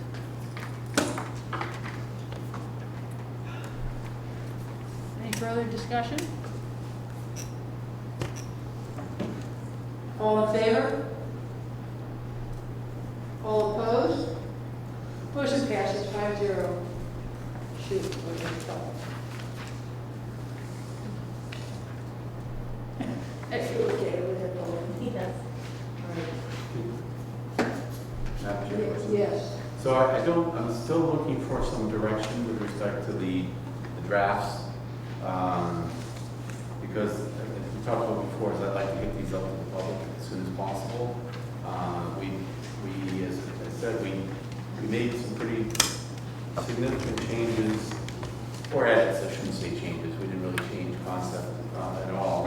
On the short form, I'd like to get that posted I'd like to send it out to the public as soon as possible. And we didn't get a chance to edit the long form today, but from my perspective, you know, the long form is really a crosswalk between the framework that the DOE has put out and the implications for Winthrop Public Schools. It says what this shall mean for, what this means for Winthrop Public Schools. So, I guess I'm looking for some direction because I would like to get it out. Has everybody had a chance to even read it? Because this is the first time we've seen it. Yeah. Yeah. But I know this is, That's, I know you guys are getting That's hard. feedback from the community. I'm starting to get feedback from the community as people are reaching out to me and they just want to know the answers to these questions. They want to know the things that I think are covered in this short form. That's why short form was, you got the short form and tonight you were presented with the edits, and that's why I asked Colleen to do maybe it's hard to read because it's messy. But with all the red, the red highlights of what was added, what was struck, double struck, that type of thing. But I think the general notion of, you know, what reopening the school, see, we put it there, Kristen, reopening school building plan, buildings. So that needs to be fixed. Buildings plan for the 2021 school year.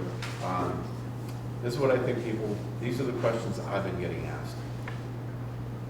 People want, I think they need to know to be able to decide whether they're going to send their children back in person or choose some other route.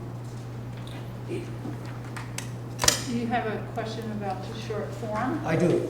In number 2, I think based on the resolution or the motion that just passed, that you're going to have to say the first day of school for students. You want to be on this one, I think. I think we'll be on this one. This is the short, and this, That's the amended short oh, form. this is the end one? Yeah. Okay, but it's still the same sentence. You've got to do September 8th for 1 through 12, and then you've got to do September 14th for pre-KK. Right. So number 3 has to be amended. Well, On your amendment. that looks like a number problem, isn't it? Number 2. Well, on your amended number 2. Well, we moved them around, we renumbered them. So number 3 says, students who do not attend school in person will be able to receive classroom instruction remotely at the same time that the classmates are receiving classroom instruction. Teachers will provide low-tech options for students not attending school in person as appropriate. So the numbering gets sort of changed too. That's why if you use the one, if you're trying to find the differences, you're right, you need to look at that one, but that's in a different order than the final draft. So I see what you meant by the 3. So you call it number 3, Joe called it number 2, and in the draft that we're asking you to at least keep us constant approval on so I can get it out to the public, that would be number 2. And Joe, I want to make sure that I understand. Okay, I'll set up. Just adjusted the dates. The first day, right, we're going to add the dates. First day of school for students attending in person will be September 8th for grades 1 through 12, and in September 14th for grades pre-K and K. Permit staff additional time to prepare for model live and remote learning as outlined in the long form for reopening buildings. I will go through and find every place where that would need to be changed. All students attending in person will be required to wear a face covering, after shield at all times. Students are not willing to wear a face covering will not be permitted to attend school and will be educated remotely. That's what it says now.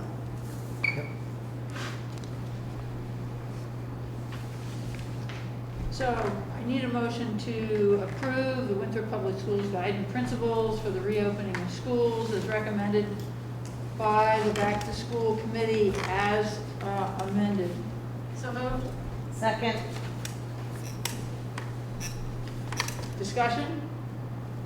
Ms. Shumway? The short form's intention is to be somewhat of an at a glance for our parents. So there's one area that I think, and I just want to know how the discussion that the committee had, but I feel like in terms of direction for sending a child or for an employee to come to school, that isn't addressed here. It's addressed on the long form, but I didn't see a statement saying that, a screening of sorts, are we going to require there to be an official screening that's done each morning for each child, for each employee? Are we not? But I just feel like it's not addressed here as to when students and staff are sent or not sent. It talks about if they come down with symptoms during the school day. Right. So I'm just wondering if that should be added. And then furthermore, what was the committee's discussion as to whether or not requiring there to be a survey completed, an actual survey completed and submitted each day for each employee and each student? Every day, that was never discussed.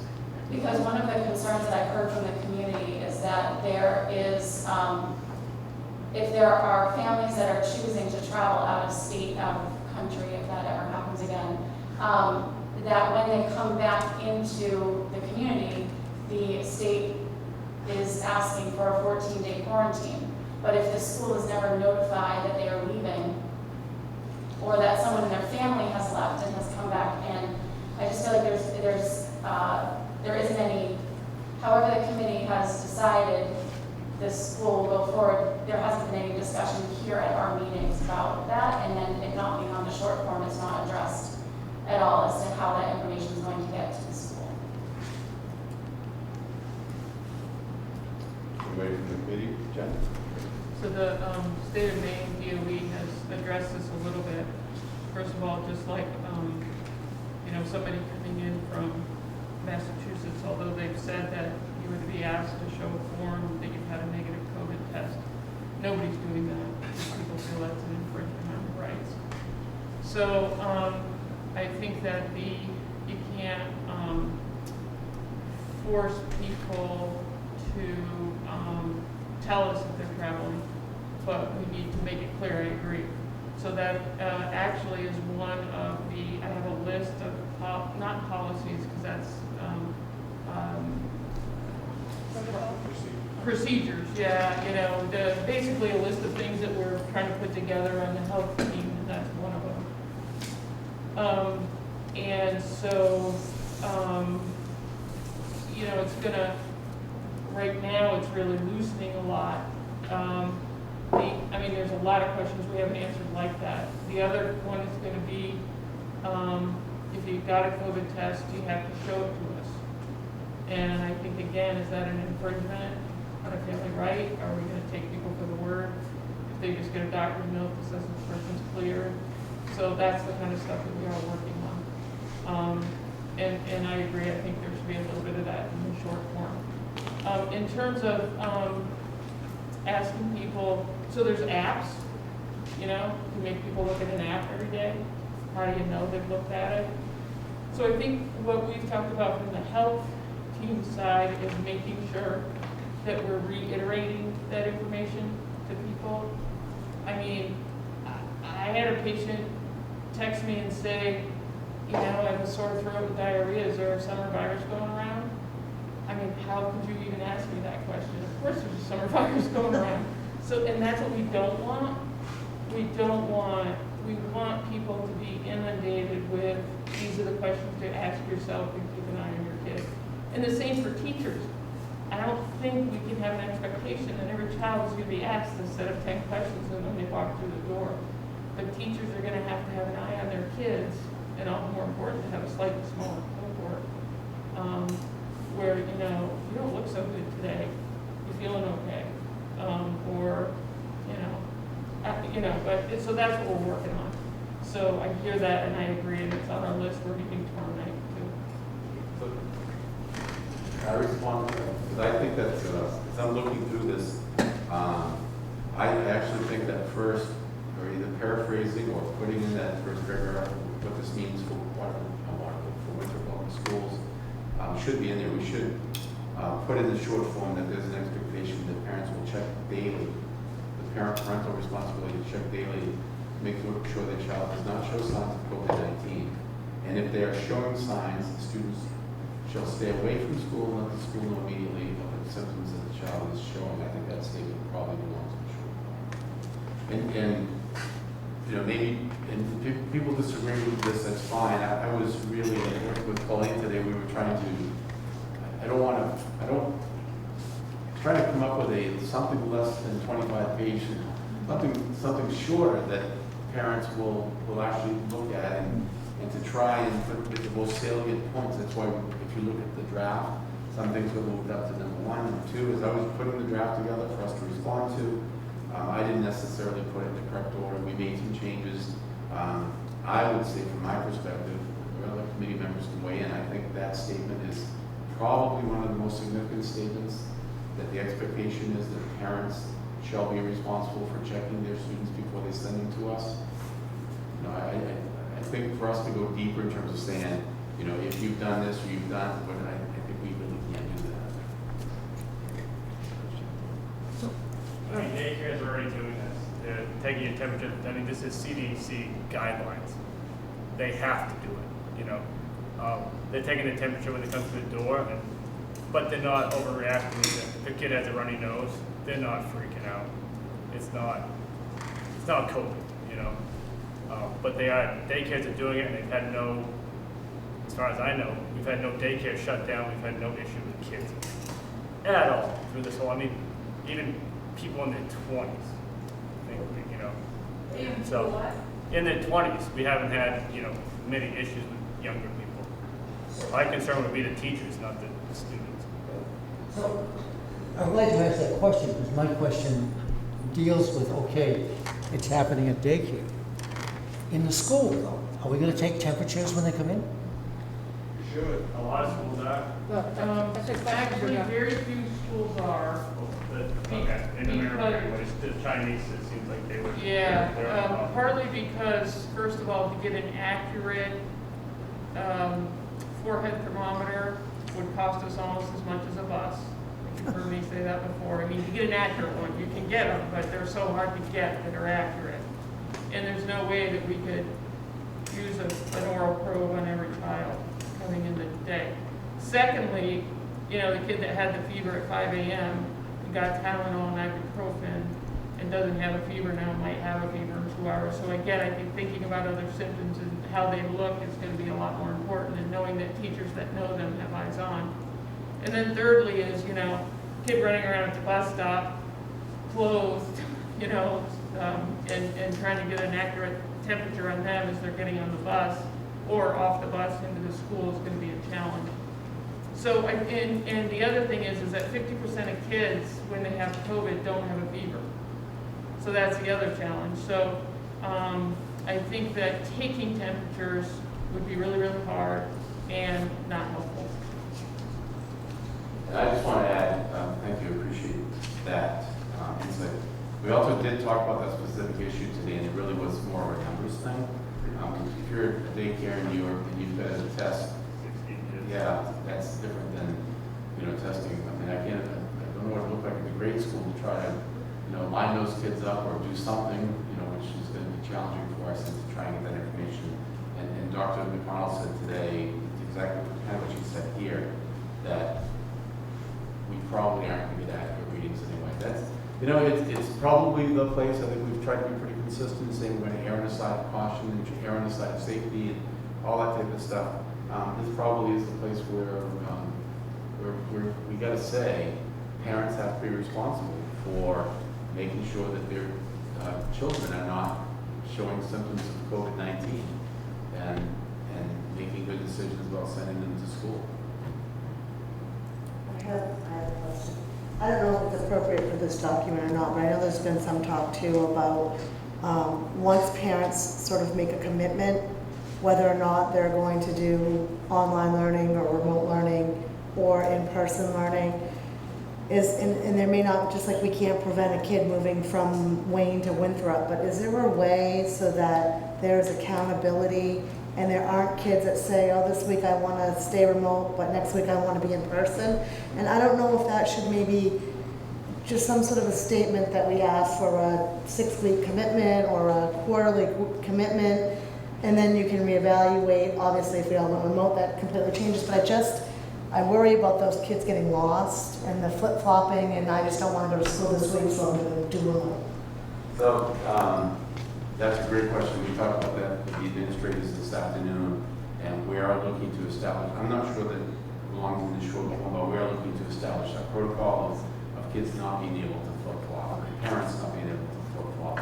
And we're still required, if you read through the long form, we're still required to do attendance. So whether they're attending remotely or they're attending in person, we still need to, and the software that we're looking to use will allow us to do that.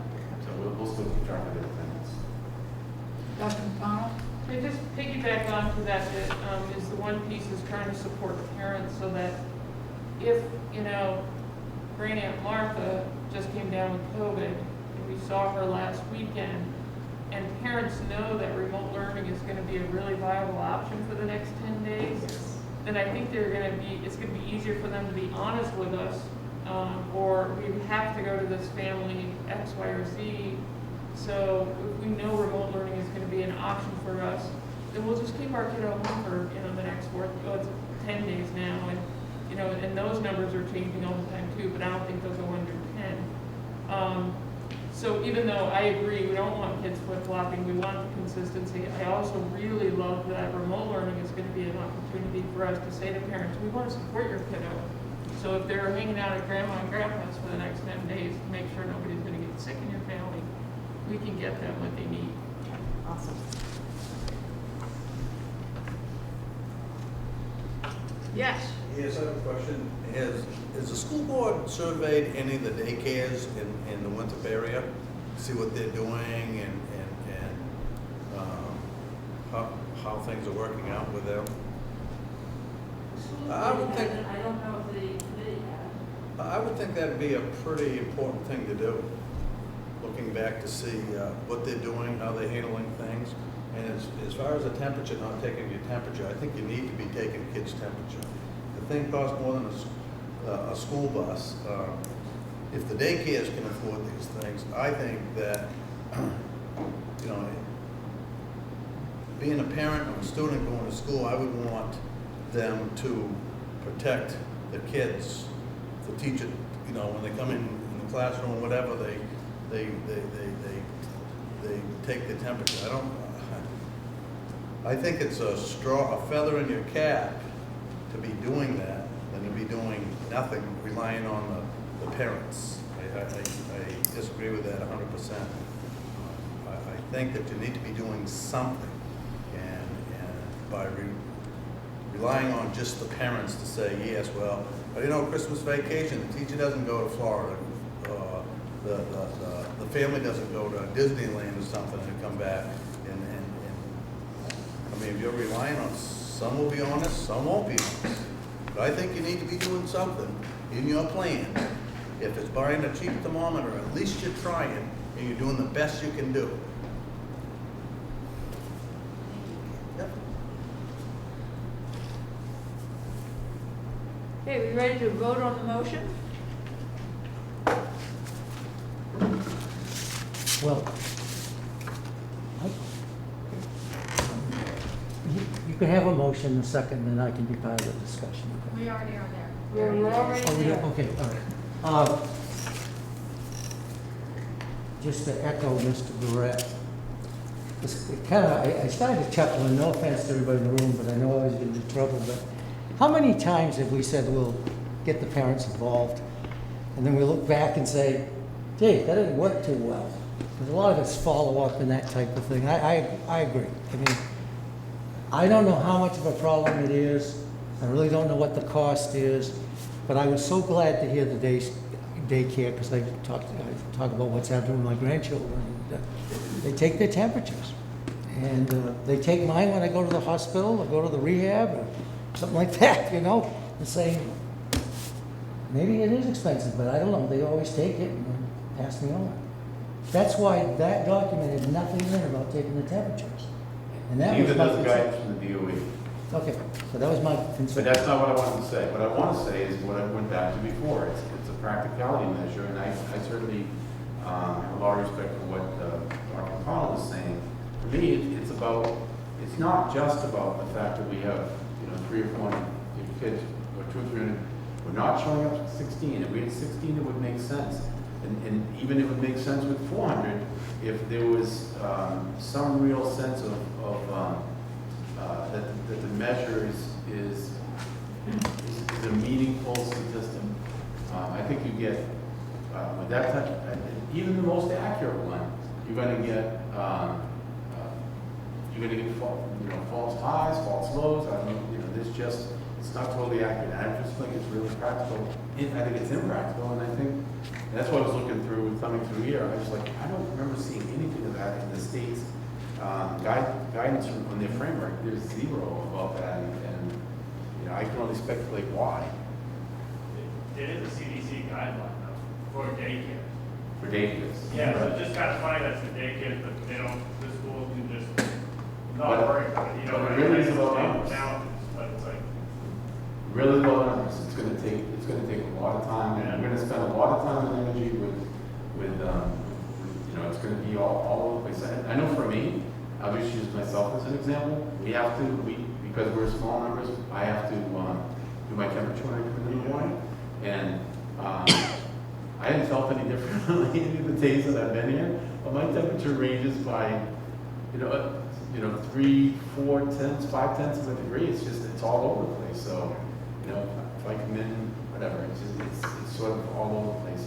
But if you go to the doctors, you go to rehab, you go to the dentist, okay, taking your temperature, wouldn't it make good sense to take, one teacher in a, what's your largest classroom? What, you got 21 kids in a classroom?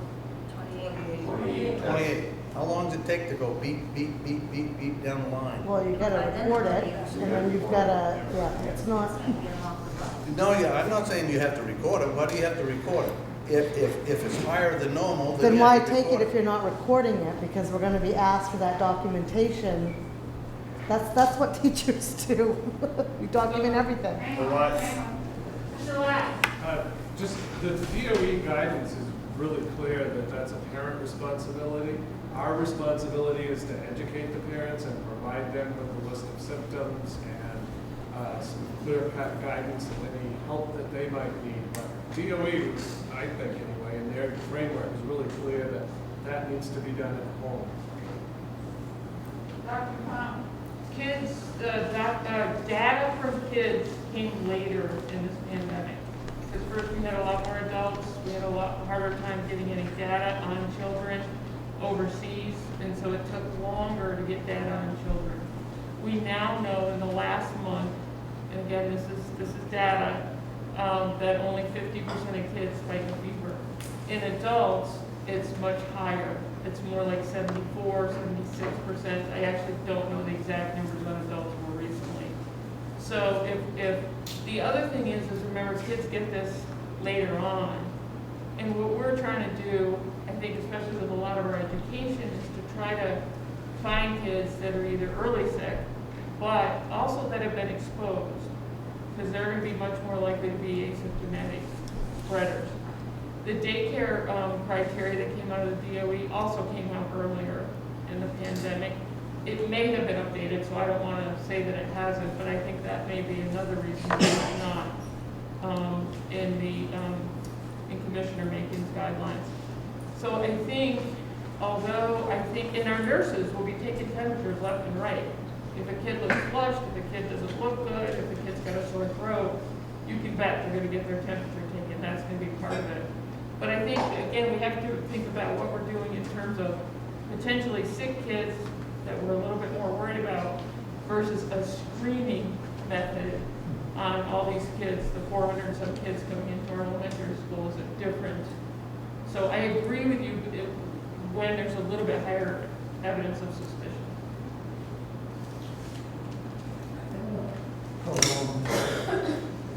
Joel, are you gonna be doing anything with visiting teams?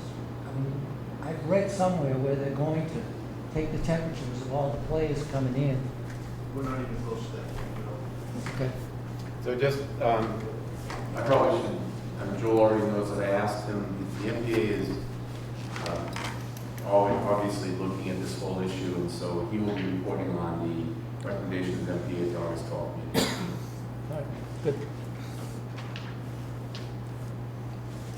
We have a parent comment on Zoom from Melissa Brewer.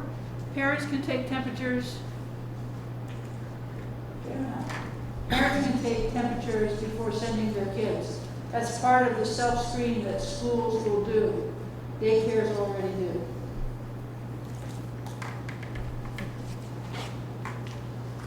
Are we ready to vote? The only thing that I think is a stumbling block is that we want to add that one piece that Superintendent Hodgkin mentioned. I was gonna ask you to do that to make sure. I don't remember who made the motion in the second, but I think Joe and then Jen. I made the second. I just want to be really clear that we want to add Did you make the that motion? language about parents checking name and make sure child does not show signs of COVID. Thanks. Kristen made the You motion. want to offer an amendment? Yeah. I'd like to amend the motion, a motion that, is on the table, to read. Parents should check daily to make sure that their child does not show signs of COVID-19. If they are showing signs, students should stay away from school and let the school know immediately of the symptoms that the child is showing.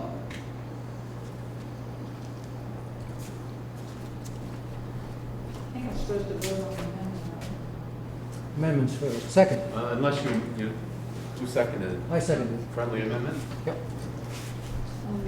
Well, There's no such thing, but anyway. We'll let it go. Okay, all in favor of the motion plus the amendment? Motion passes 5-0.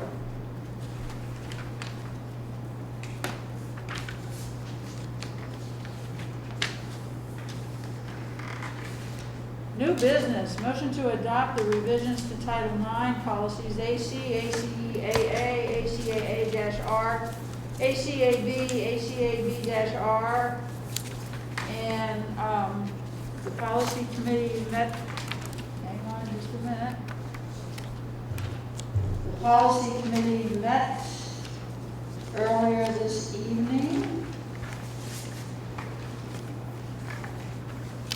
It's actually pretty easy to bring these policies to the school committee because the law has been changed, and so our policy is changing to reflect the changes in Title IX law.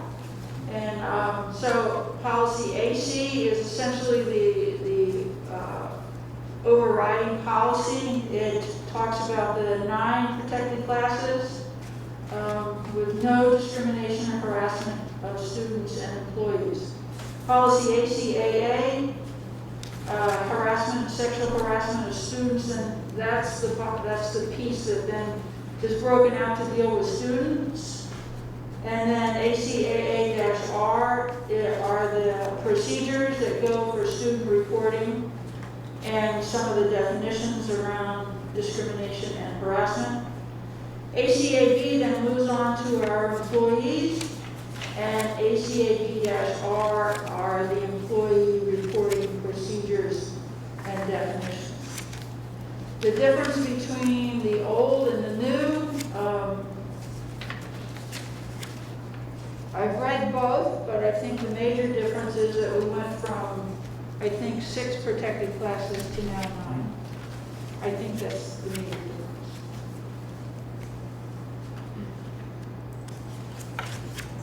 So moved. No. I read it. No, you have to read it. I move to adopt the revisions to Title IX policies AC, ACAA, ACAA-R, ACAB, ACAB-R, as recommended by main school management. Second? Discussion? Seeing none, all in favor? Motion passes 5-0. Can I ask a question? Yes. Because I didn't do this under adjustments to the agenda, but we talked in the policy committee about bringing the job description change. Oh, It's a title change, not Yeah. any substance change. so we got that sheet. that's another piece of paper. It did come with your board packet. Is this a title change? So the recommendation from main school management was that the affirmative action officer and Title IX coordinator be essentially created into one position.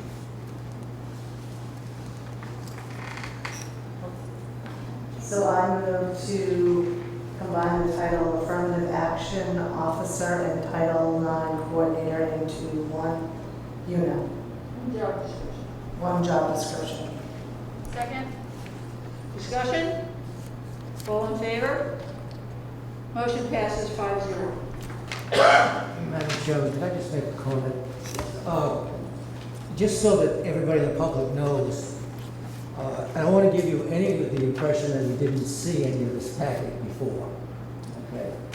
Pauline did a wonderful job of sending it out, and then expected me to run 44 pages on my little printer. Okay? But, which is okay, most of the time I do that. But I do make an attempt to read them early to get an idea of what you're talking about and everything. And although I liked your explanation of the policies and what they were changing, better than I just reading it by myself. So did you send the explanation first? No. Thank you. Nice try. You get to read it. And Anything else? Oh, sorry, Kristen? You know what you can do.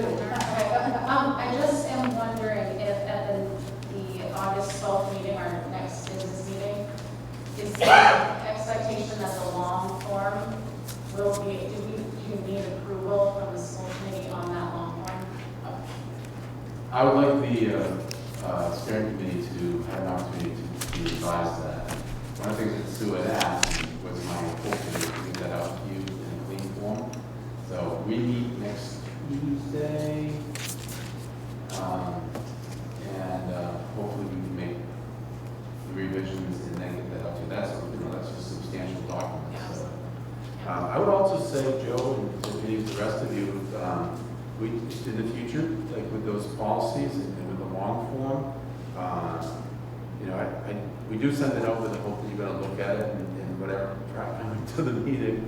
If you need it, yes. If you need a printed document, then just let us know and we'll be happy to print it for you. Mr. Superintendent, I did spend a couple of years on the policy committee, or maybe it was 2 decades, I'm not sure. But I know exactly what you're talking about, and Colleen does a wonderful job of printing copies, which sometimes I really have. But the point is, you sent it out. I mean, you even sent out the draft of the long draft and everything, and if you sat there long enough, you could get a good gist of what was going on. And I didn't want anybody to think that I don't think, there's some certain things that come up, but for the most part, we've got a chance anyway to get an idea of what we're going to talk about. That's what's going on. I just have one more thing. For the last couple of meetings, the school committee has brought up the idea of having subcommittees of the steering committee to look at specific areas. Is that not the intention anymore? So maybe I'm not crystal clear about what the intent of the subcommittees are. I thought that was going to be, that's why I thought this was the process. We need to give the more about education. And I know when we did the survey, we talked about the surveys in terms of getting some sense of where people are, because that informed us in terms of education. I didn't think that the intent of the subcommittees was to have further, we have a committee that does that for the school committee. Now we need, for instance, Dr. McConnell's been meeting with a subgroup of the nurses and the healthcare people to talk about essentially the implementation of this. Larry's will do the transportation part, and I envision that I talked to the administrators today about what they need to do once you've approved this tonight to go through with their staffs. I plan to do reporting in the advertiser for the community, and I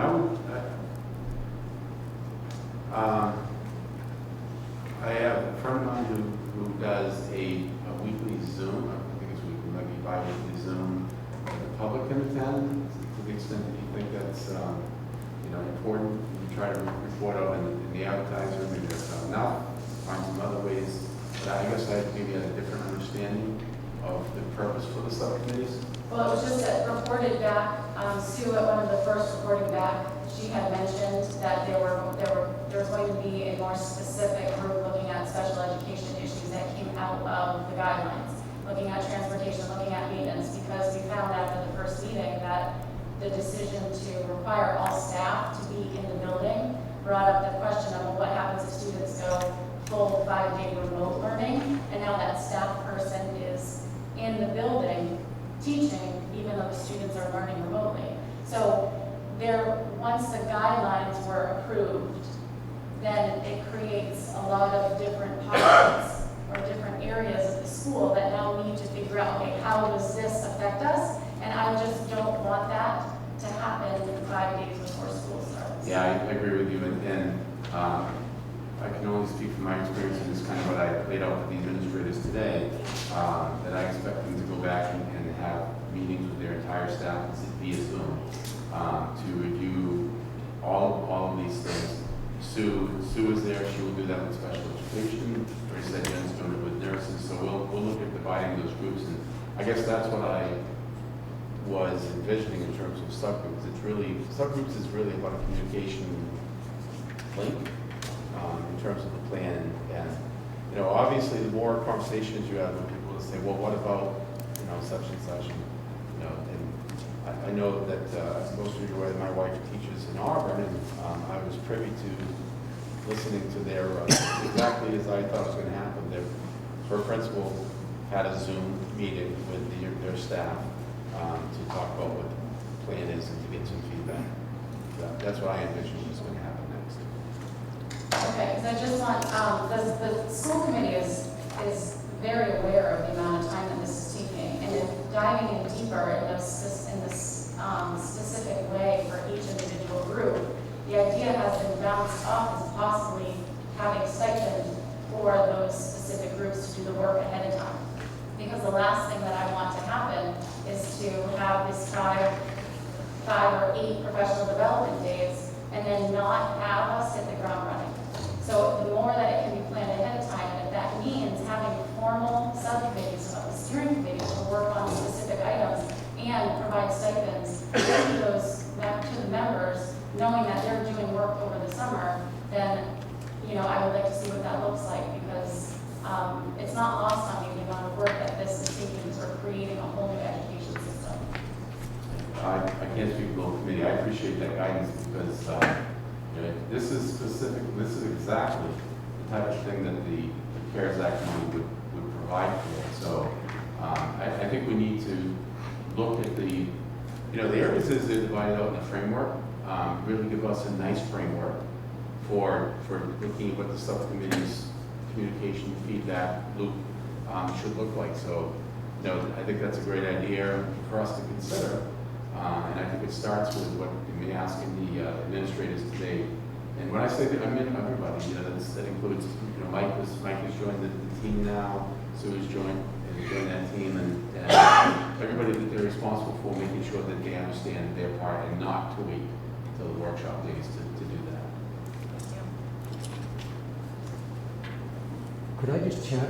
Could I follow up on this? Get 2 points. Well, I think it's important. Number one, I'm totally in agreement with subcommittees.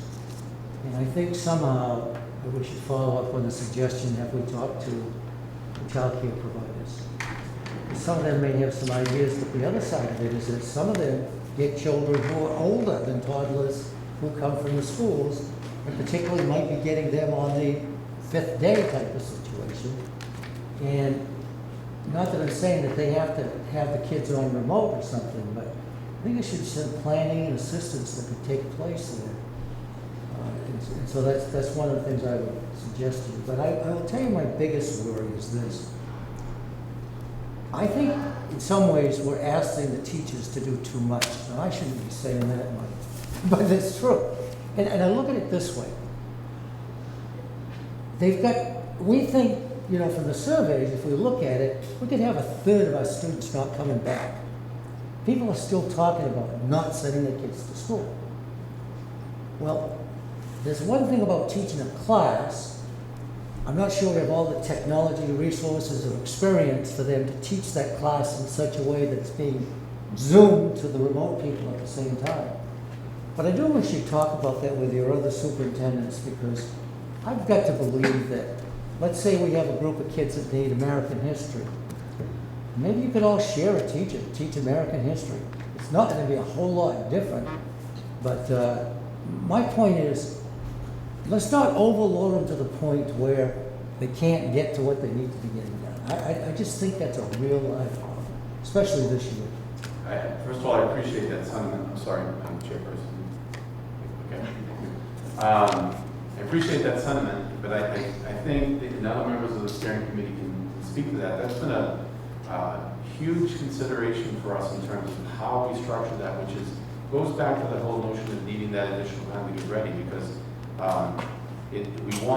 our intent is to provide students who are learning remotely, who choose to learn remotely, that they learn in real time. So it's not that the teachers are going to be recorded or broadcasting, whatever term you want to use, from the time they're walking through the school until the time they leave, but that there's an expectation students attend, and then there's a device it made me think about childcare. So let's just say, regardless if it's that 5th day or it's somebody who's doing it remotely, they may or may not be able to access the instruction in real time. So our focus is on making the instruction available. And that model already exists. It existed before COVID-19 with the number of schools who are doing full classroom type of activities.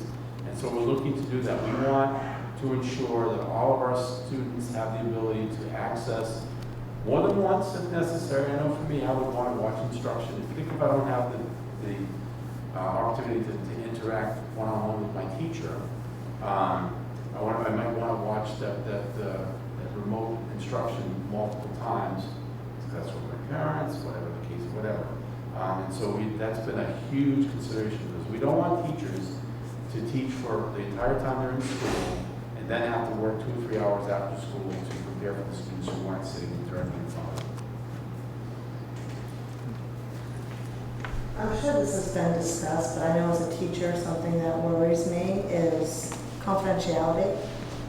So if you're talking about recording teachers and having that available, and it's one thing if I'm standing in front of a whiteboard and teaching a lesson, but when I've got 10 kids in front of me and Johnny tells Susie to F off and now it's recorded, that's going to get on YouTube very quickly.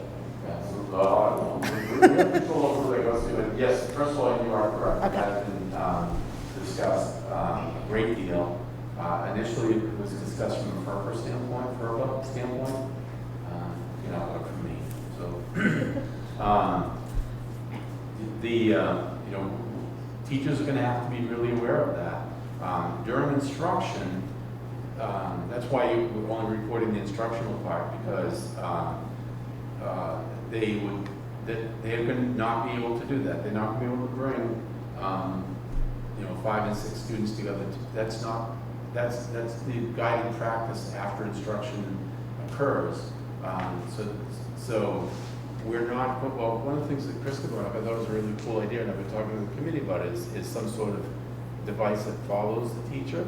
So we're sort of questioning whether or not we're going to be able to do that because of concerns about FERPA and, you know, and those types of things. But I think it has been discussed a great deal. That's why I go back to the first thing I said about a lot of our teachers, the majority of our teachers, hopefully at some point in my tenure here, 100% of our teachers will be using their laptops, you know, to, you know, primary instructional tool.